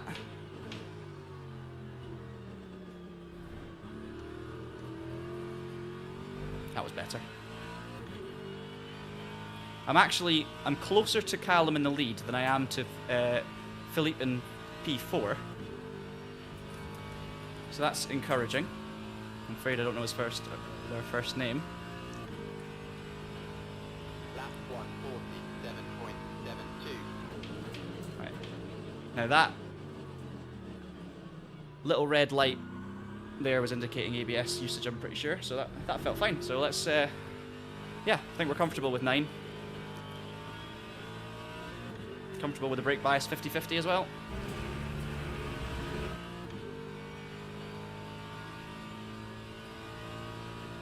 Yeah, that's exactly it. I've got traction control down at 211 at the moment, or 311, and using the throttle to turn the car. I think the track's drying up again now, look, because the lap time, all of a sudden I've got more grip and I'm not doing anything different.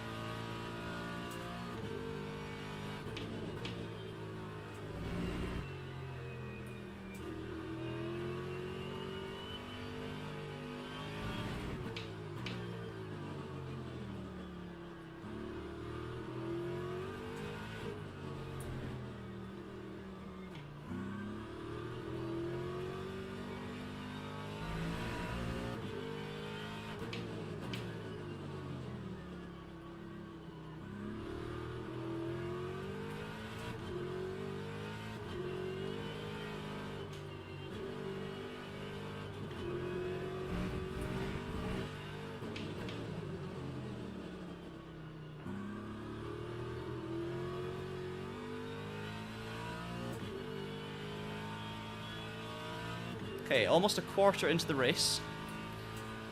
I'm on just over 55% of usable energy. So 15 minutes, 50% should get us through 15 minutes. That's good to know.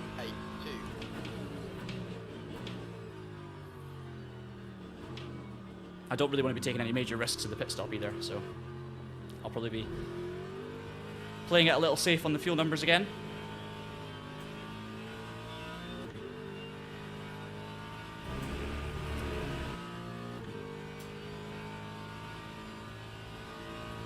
Lap time's definitely getting better now, though. The grip's getting so much better.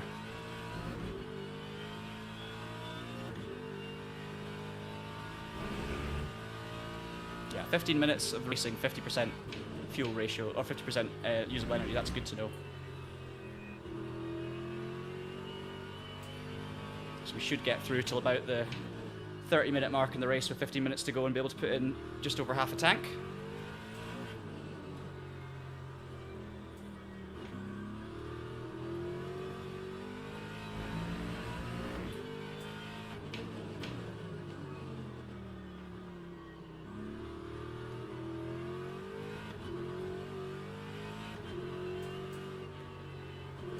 Look at the difference here now. So much better.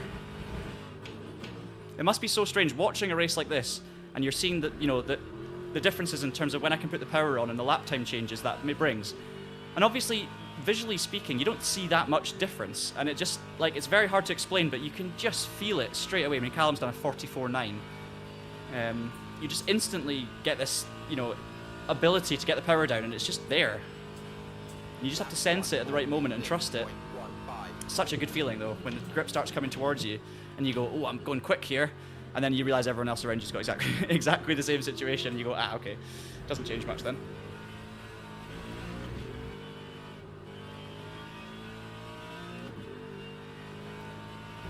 Don't think we're going to get anywhere near dry enough to consider dry tires.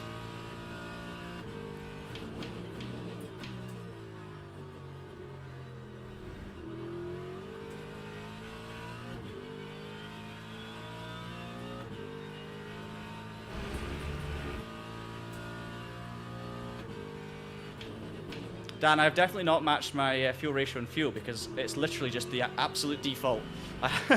I haven't touched it because I have not done any prep for this combo after what was going to be a lovely 100-minute race around Bahrain endurance layout turned into some random daily races. But it's close enough.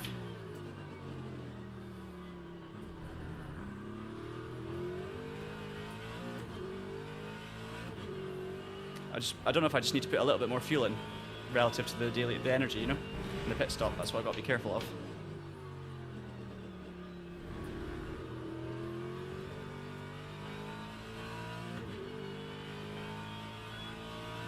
I probably do need to go a little bit bolder on the fuel just to match the energy level, really. But I'm probably going to have to pit earlier because the fuel's going to run out earlier, actually. 43.9 from Callum, 44.8 from me.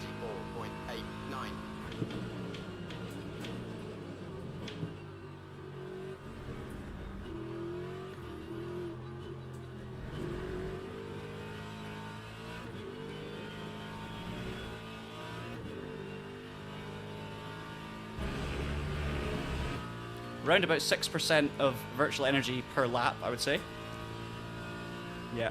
Current usage is 5.57, so yep, 6% per lap of extra that I need, so that should be fine. First hypercar's coming up to me now. See where they go for the moves, or don't go for the moves. Is he going to send it here? Yep. That's fine.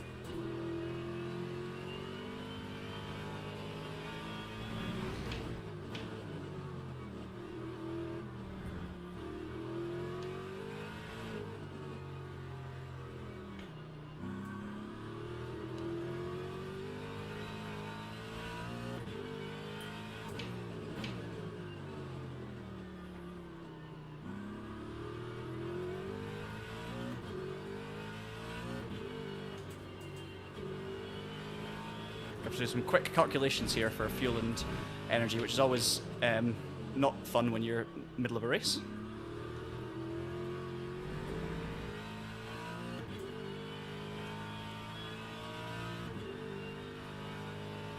The car's also running very hot. is interesting. So let's bump the fuel ratio up, because that's not quite right. Time 1:45.28.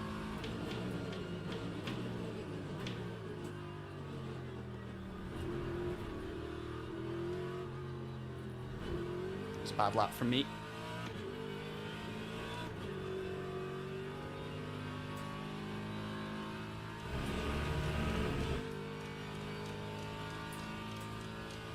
Just take that fuel purchase energy down in advance.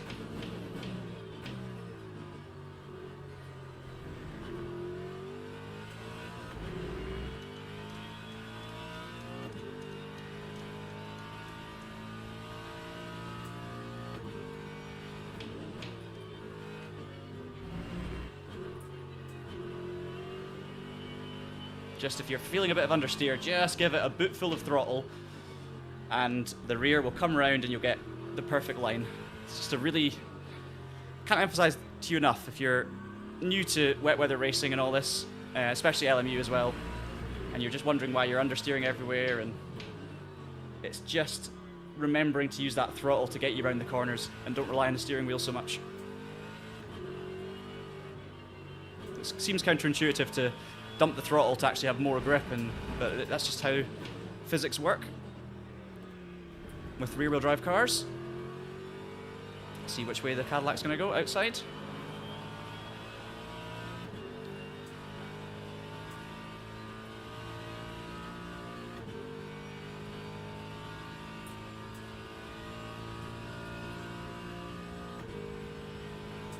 That time was a 1:44.17.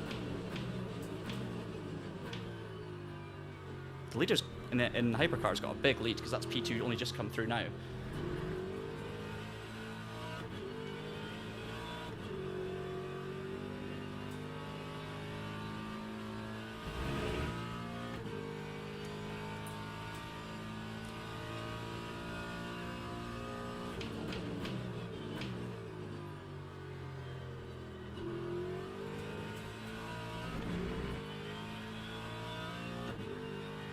Couple of purple sectors on the last few laps.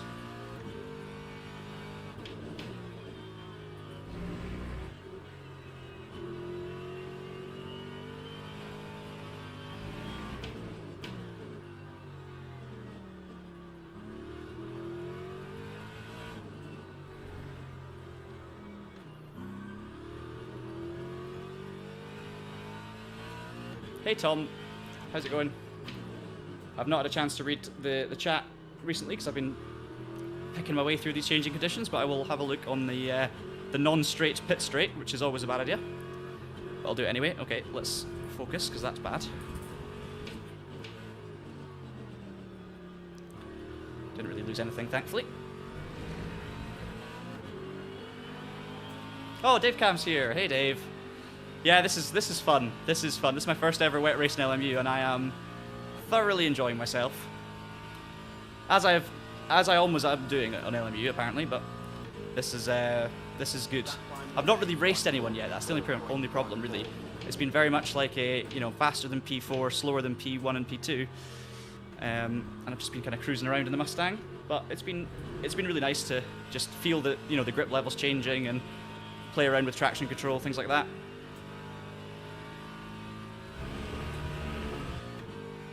I'm going to need to pit in 3 laps time because its fuel's going to run out before the virtual energy does.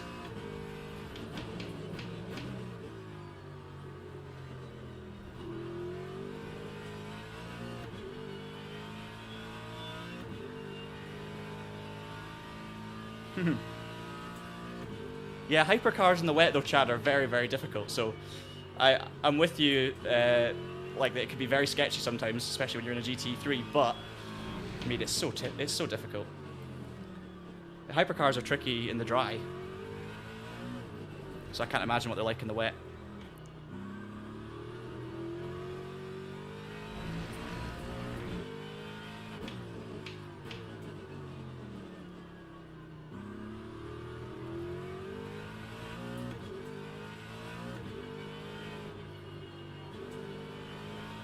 Understeer.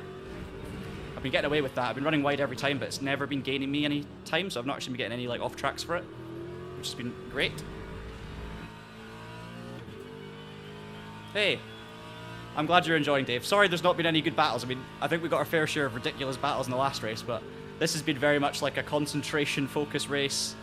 But I mean, it's obviously, you know, there's still potential life in it yet, depending on what happens during the pit stops. I've got a big gap behind me, so I've got room to spare if I, you know, take too much fuel or something, which is probably more likely than not enough, let's put it that way. Then we've got a bit of space to play with. 20 minutes to go, which means pitting in a couple of laps from here, there will be about 16.5 minutes to go. So I probably want to, so 62% is probably perfect for virtual energy.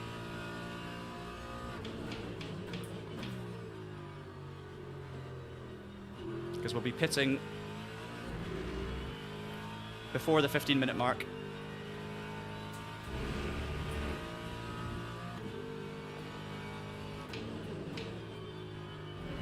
And then you can see here the difference in grip. Like, the downforce is there and the Ferrari drives away, but then in these slow corners, I can imagine I'm going to stick with this Ferrari pretty well, just because obviously it's just, you're just relying on mechanical grip, not downforce.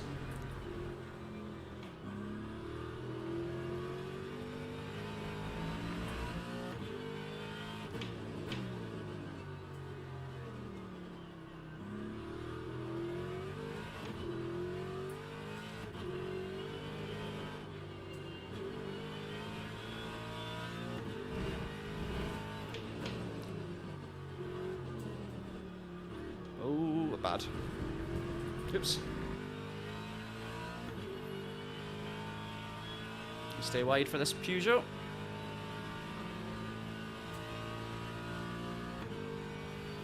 Right, next lap I'm in.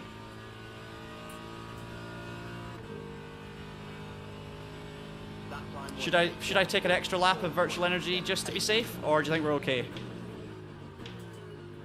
What do you guys think? 62%? I don't know if 11 laps is accurate, but we've only got 18 minutes to go. By those calculations, that should be enough.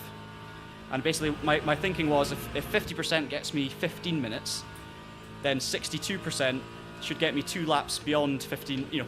2 laps beyond 15 minutes. And I think we're going to have about 16 minutes left when we pit. So I'm thinking that's a safety lap, and we should be all right. Think too much? It might be too much. But is it the right amount of too much where it's, you know, it's 1 lap of safety margin? Which I'm happy with because I've got a big gap.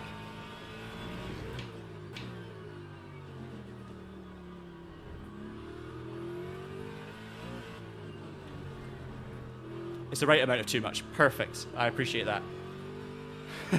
That is my way of thinking. It's like, I know it's too much. It needs to be too much. Because if it's just the right amount, then we're unnecessarily stressed. But it's just if it's the right amount of too much. I think we're good. It's probably a lap more than I need, even to be safe. But I have not done the calculations, and that is a penalty I'm going to have to take by losing an extra few seconds in the pit stop. Also, I've just realised I've not done a single pit lane entry here, so that is going to be questionable.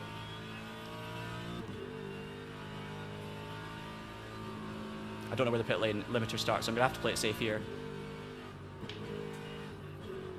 First ever pit lane entry at Interlagos. Okay, safe, but okay. Lost a couple seconds. That's fine. That time was a 1:50.28. Thank you, Piers.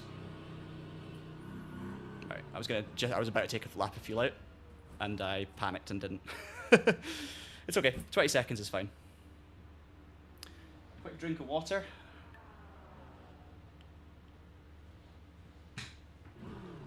%.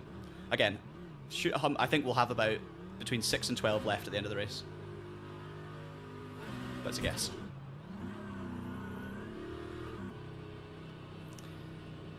And because we didn't do our fuel calculation properly, we're the first to pit. That's fine.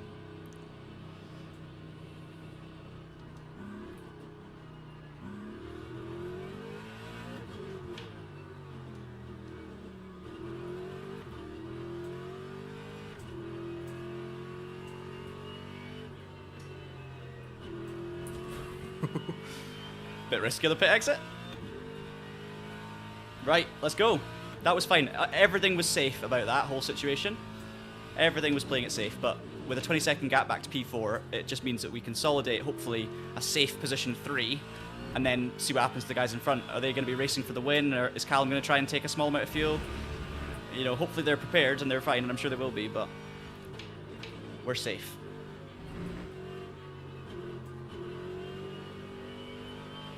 Let's lead her in.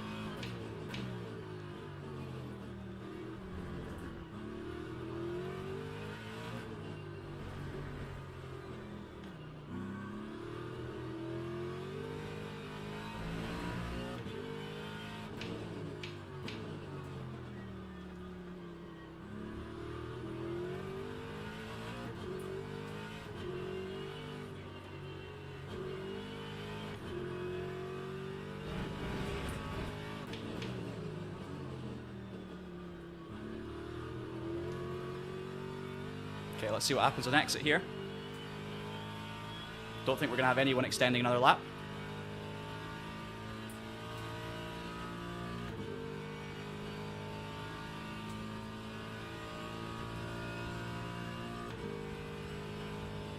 Time 2:24. We didn't actually lose. The pit stop wasn't super long either, so you know we might have lost, I'd say, 4 or 5 seconds with the fueling, something like that, by being safe. But look, Callum's been even safer. Callum's got 64%, so that actually instantly makes me feel a bit better. Should I be nervous? Who knows? But we've got one Mustang going long. Tell you what, the other car that was, what's happened to the other Porsche? Hang on. I'm P3 right now, and it's a Mustang in P2 that hasn't pitted yet. So what's happened then to the car that was P2? Oh dear. Still in the pits? He's run out of virtual energy. Oh no. That's a real shame.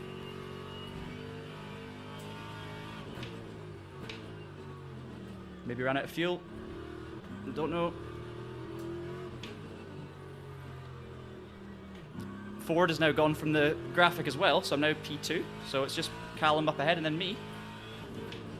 And the car behind me is still to pit, so that's okay.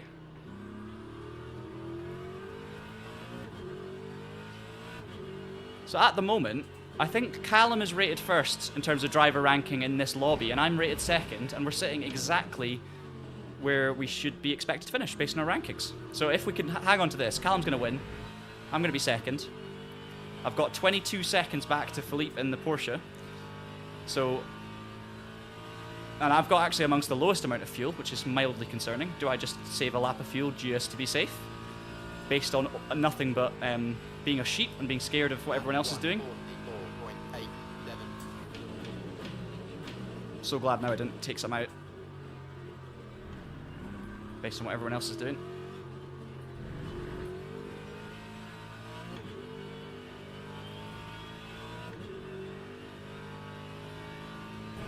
I think we'll be alright. Yeah, Callum's tyres are dead. All the drifting. I haven't even looked at my tyres.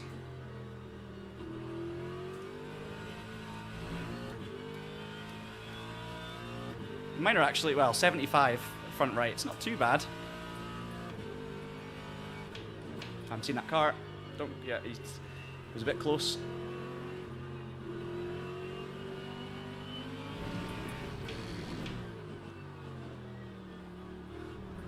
Appreciate the BMW not just sending it there and being that little bit patient. Partially down to me kind of turning in a little, but I just didn't think that was going to work. I was careful though.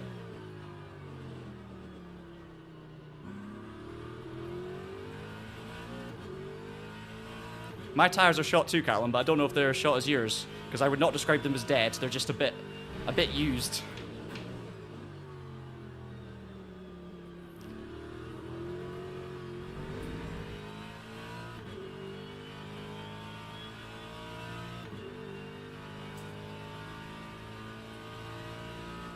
Yeah, that makes sense.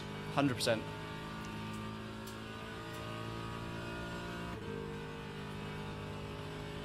That time was a 1:45.19.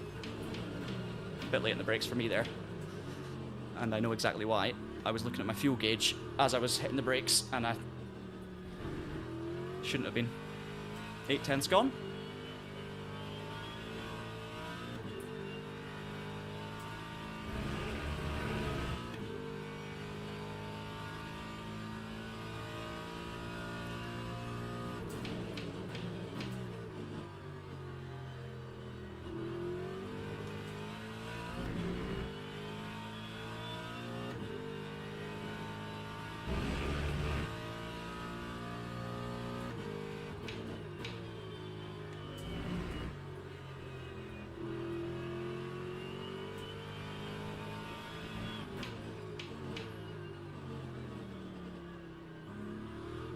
I can see it. All good.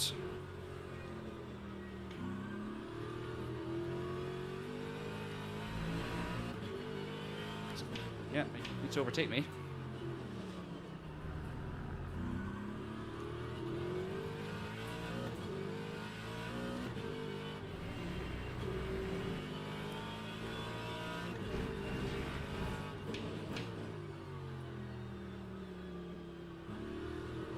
Okay. Callum's still increasing the gap, so even though his tyres are short, I don't have the pace that Callum does at the moment, so he is very safe in P1.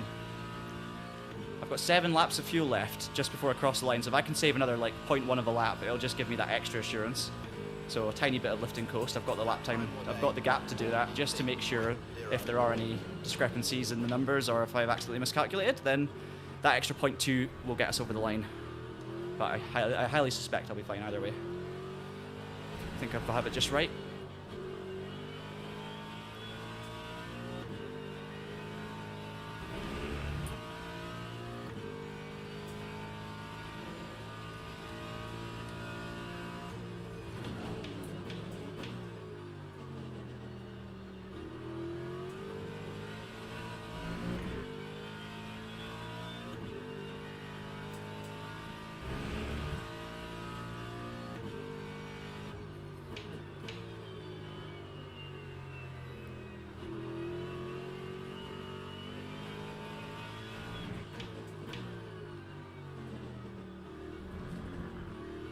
Such a different style of concentration required for these races. It's not like, you know, high intensity energy concentration. It's just more absolute. You just can't afford any like gaps in the concentrations. Like you have to be focused for longer, even if you don't quite have to focus in as tense a manner. Is what I'm trying to say. Because everything's happening a bit slower speed, so it's not quite as much of a kind of assault on the senses in that sense, but it's like a very high fidelity assault on the senses.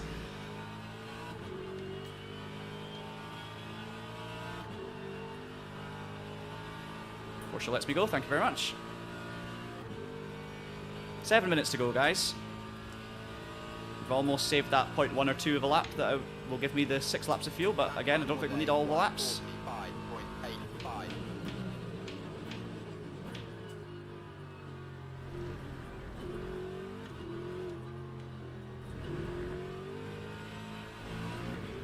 It's probably the best I've taken turn 1 and 2 this whole race.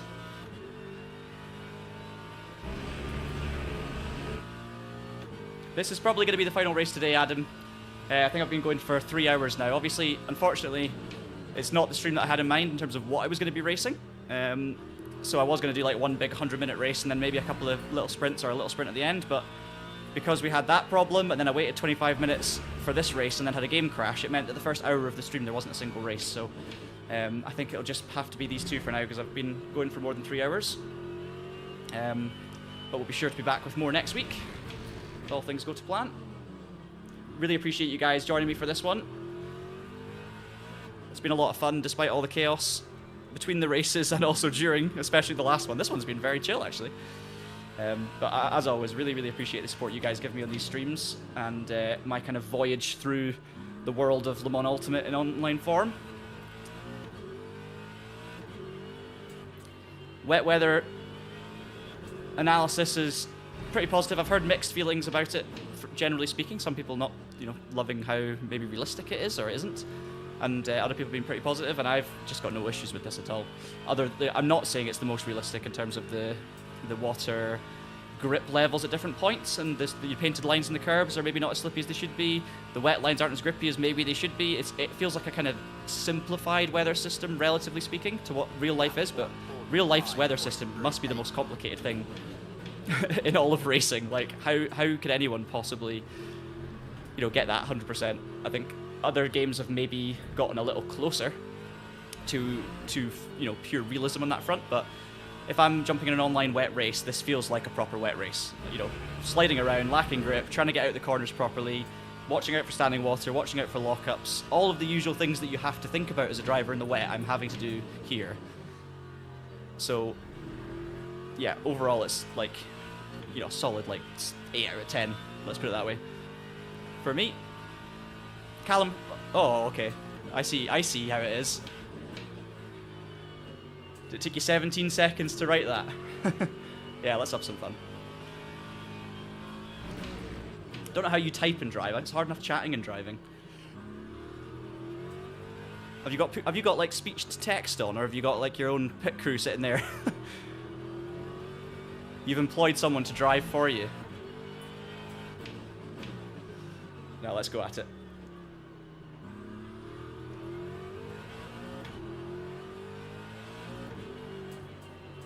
I just do not have see through there, Callum. I'm so understeery. Ugh.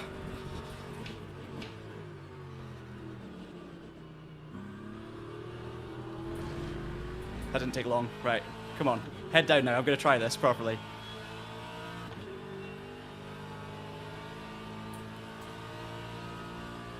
I just cannot hang on through that long left.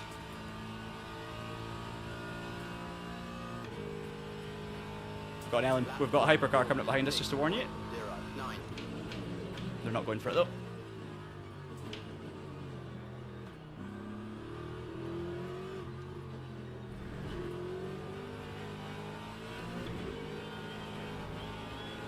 Oh, hypercar, bad time, bad time!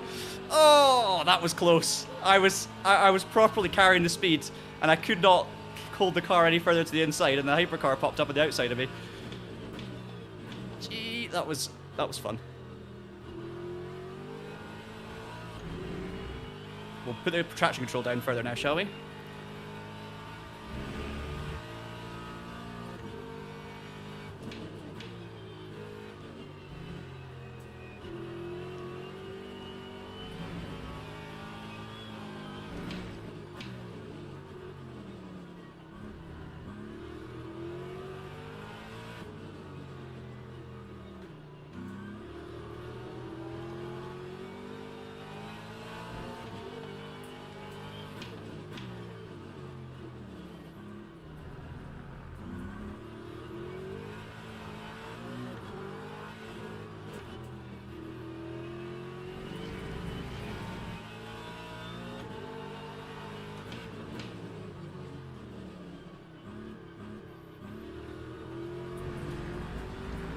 Got another hypercar coming.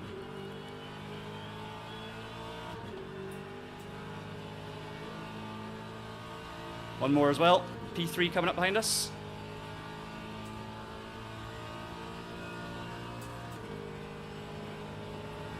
Lap 146.59.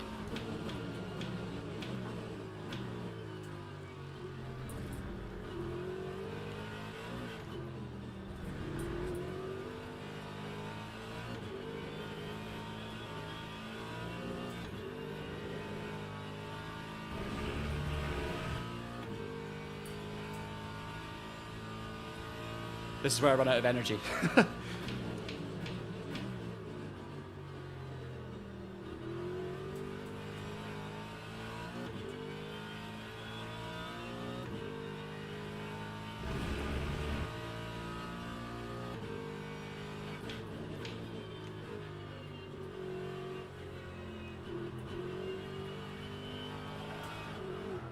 Oh, I took it too far. I was trying to do a Shane Van Gisbergen. Watch out for rejoin. I was trying to do full on Van Gisbergen. The problem being I'm not Van Gisbergen.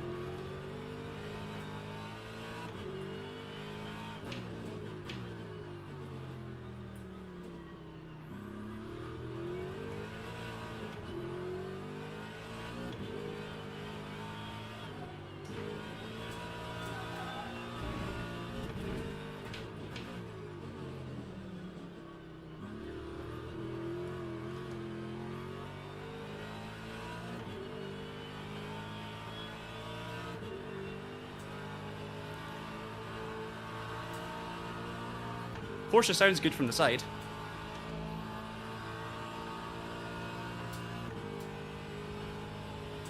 Time 1:46.54.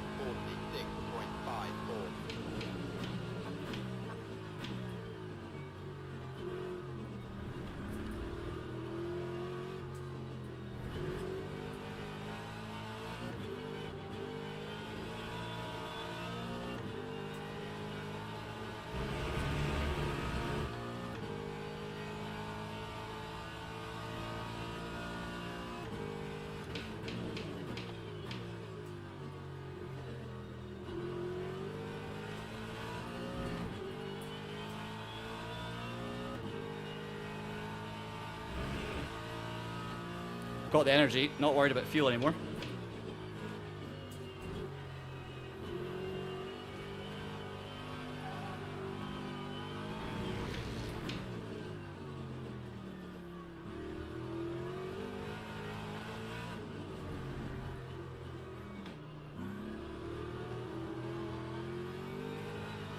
My rear tires are going the same way as yours now, surely.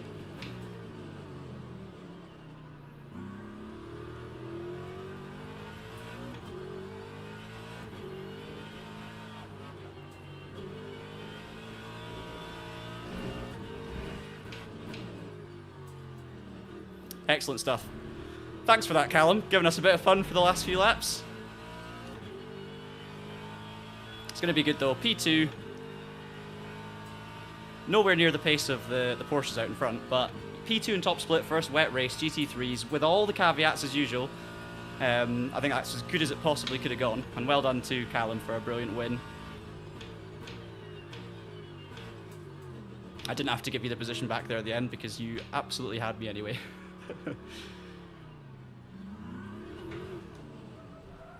Probably shouldn't do that after the checkered flag in case I get some sort of safety ranking downgrade. Anyway, great fun. Really, really enjoyed that. Yeah, I was going to say how you were typing while driving was quite impressive, but if it's on your phone, I mean, basically makes it really easy, doesn't it? Not impressive at all. Yeah, that was good fun. Really enjoyed that. Go and watch how these cars look in the wet.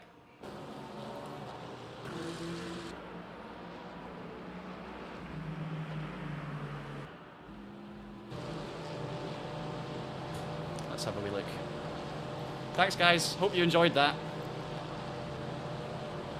Thanks, Rob. Thanks, Andy. Sally here as well. TC6 Slip Cut 4. See, I'm running 211. I was running 211.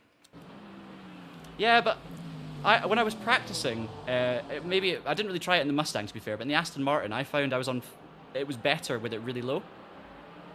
But maybe I should have tried other stuff.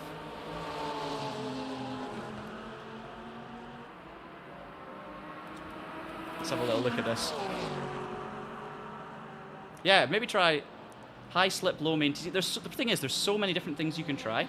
If you actually put the effort and the time into learning it properly, and you know, you did multiple race stints back to back, tried different settings, it'd be really fascinating to see. Just going to watch some of this from the outside before shooting off.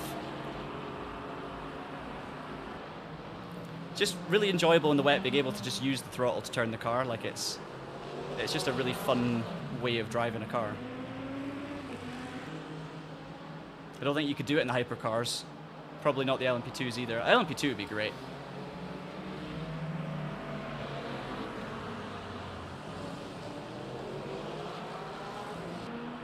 I think this was the switchback.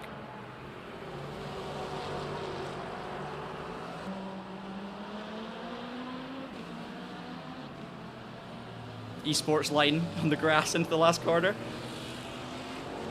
Thanks, John. Hope you enjoyed that. Got a bit. I mean, the first 2/3 were pretty dull for you guys, not for me. And then it got very fun at the end, thanks to Callum waiting and having a bit of a play. Yeah, for you, compared to real life, it's pretty good. Just needs a bit more progressive grip offline. Yeah, that's exactly it. I think that the actual overall fundamental feeling is pretty good. And the standing water and stuff looks amazing. It's not quite as effective as it could be to be realistic, but I don't mind that. If there's big puddle build-up, do you really want to be out there, you know, aquaplaning everywhere? Because in real life, they would probably bring out the safety car or the red flag. So do you really want it to be that realistic? And then on top of that, the wet lines could probably use a bit more grip, but that's a whole other thing to develop. And maybe they have different grip on the wet lines, but I wasn't able to exploit any lap time from trying to find it. Let's put it that way. So yeah, Callum's also a very experienced racing driver. Callum's raced in like Euro NASCAR, so he knows a thing or two about lots of power rear-wheel drive sliding cars around, and probably in the wet as well. In America, they don't really get much wet NASCAR racing. You get the odd bit here and there. This was my Van Gisbergen moment. Yeah, not the best.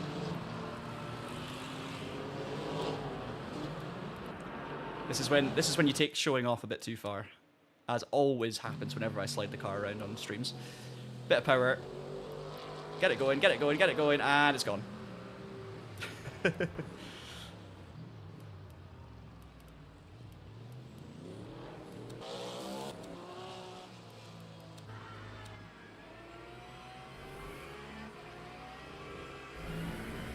Yeah, I did. For me, Callum, it's this left-hander is the tricky one.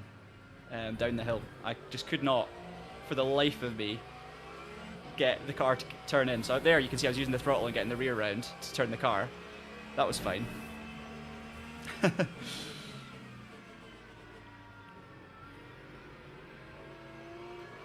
was the overlap.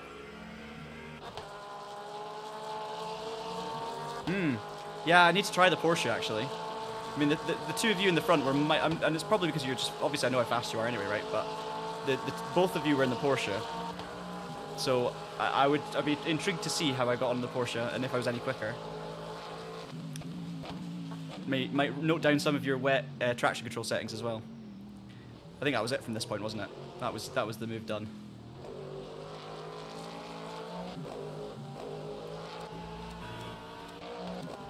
Where's the there it is. I love this corner in the wet. This left-hander, if you just use the throttle and you can kind of get the car on the curb a little bit, it's just brilliant. Yeah, I remember that, Adam. That was like, was it 2004? No, it wasn't as late as 4, was it? But I remember there was a GT 911 won Petit Le Mans. And I'm pretty sure there was GT cars winning Daytona 24 hours as well back in the day. Oh, 2015. I'm thinking of an older one. Oh. That wasn't me. That's the server going down, I think. Yeah. All right, let's get a breakdown then. Sorry, I've been getting distracted, but I was really enjoying that battle with Callum. So we gained 2 positions. 143.9 was our fastest lap, but this is the thing that matters. So we actually gained 5.6% driver rank, which really isn't much considering we lost 2% earlier. Safety rank, we've gained 10%, so we're still gold 1, but the good thing is we're getting, you know, safer into the gold zone, where if we have a bad race, we're not going to drop back to silver. We're still not there yet, but we're further along. And obviously we picked up another podium, which is good for our stats. But yeah. Despite the messy nature of the stream and the 2 failed races, I've had a lot of fun today. Hope you guys have enjoyed it. Really, really appreciate all the support as always in the chat. Support you guys giving me all the tips and advice as well on all these settings, electronic settings, and hopefully you're able to take something from this as well. Let's just have a quick look at my profile. So we get a bit of a breakdown. So I've got 3 class wins, 8 podiums, 2 fastest laps, 2 ninth. Hang on, well that wasn't a ninth, but ninth, 2nd in class, 9th in class today.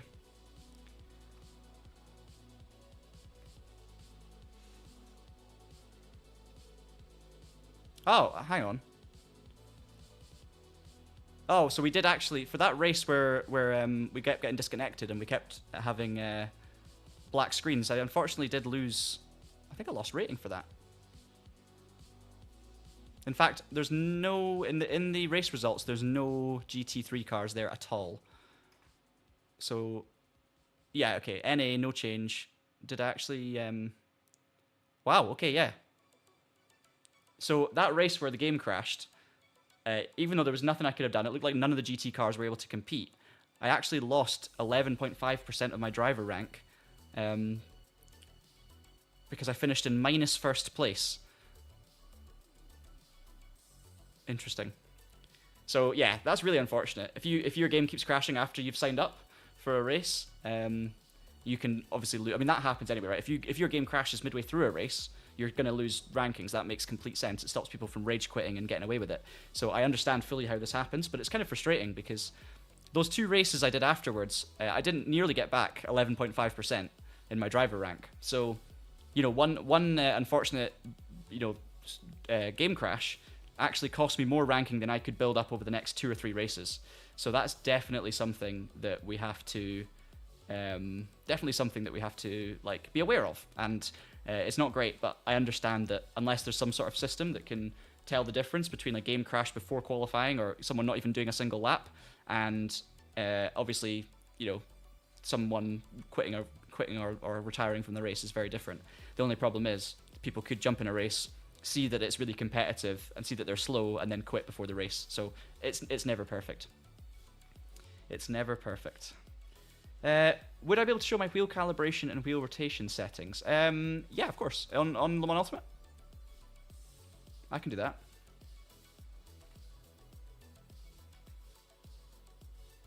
So this is what I've got. So in terms of effects, I've not gone through this carefully and picked out settings, so some things might be terrible. I've got the strength at 80%, as I was saying at the start of the stream, and I run the wheelbase at around about 12 Newton meters, 12.5, so I should be getting around about 10 Newton meters of torque. No smoothing. I've got this on 150%. Don't know why that's not 100, but I'm guessing that's maybe the default. Haven't touched it. Calibration. So I've matched so basically in game, I've got the maximum rotation at 900. Then I match that in my profiler. So my SimUcube profiler, I have an LMU preset, which is 900 degrees. And then I tick the box that says use steering wheel range from vehicle. So it means that, technically speaking, the game has 900 degrees to work with.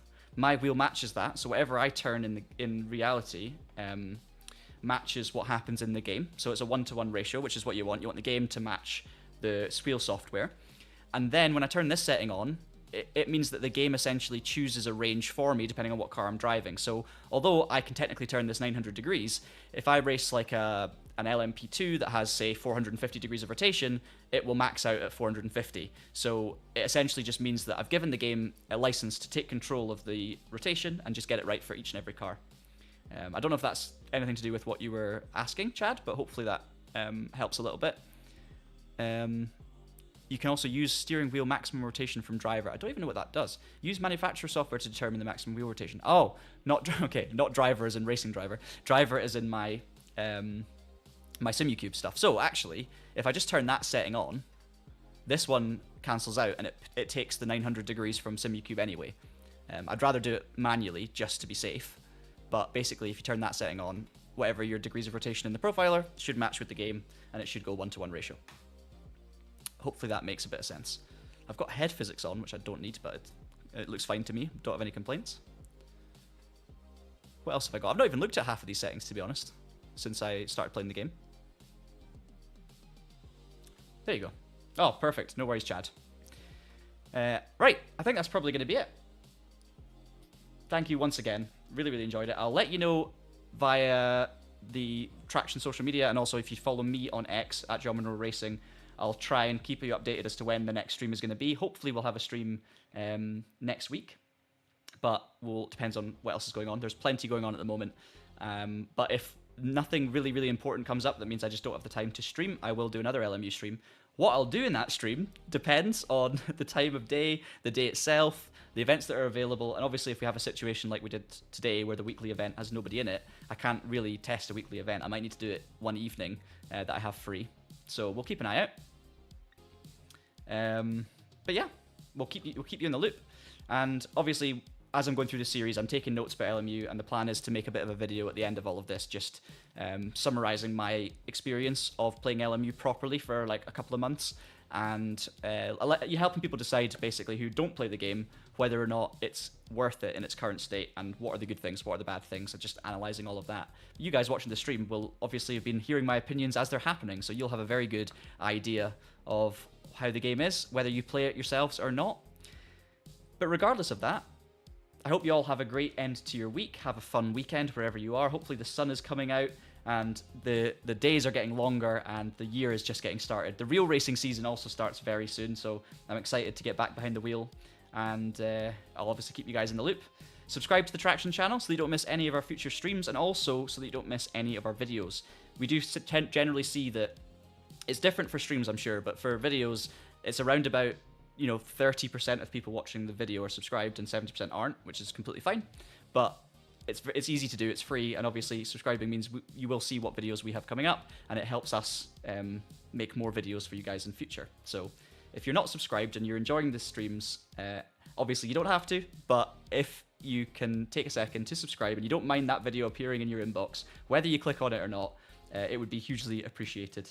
And that's the last I'll say on that, because I know how annoying it can be when YouTubers and streamers are like, subscribe, like, every single time. But we got to do it. We got to do it because it's what keeps us going. Thanks, Sally. Oh, nice. I might join you. That sounds fantastic. I'll be in Newcastle at some point, probably next week. I'll be in Zurich at some point as well, in April.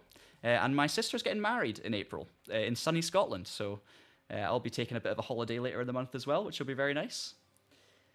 So yeah, take care wherever you are in the world. Thank you so much for tuning in as always. And I'll see you again, hopefully next week, if not sometime soon. Take care.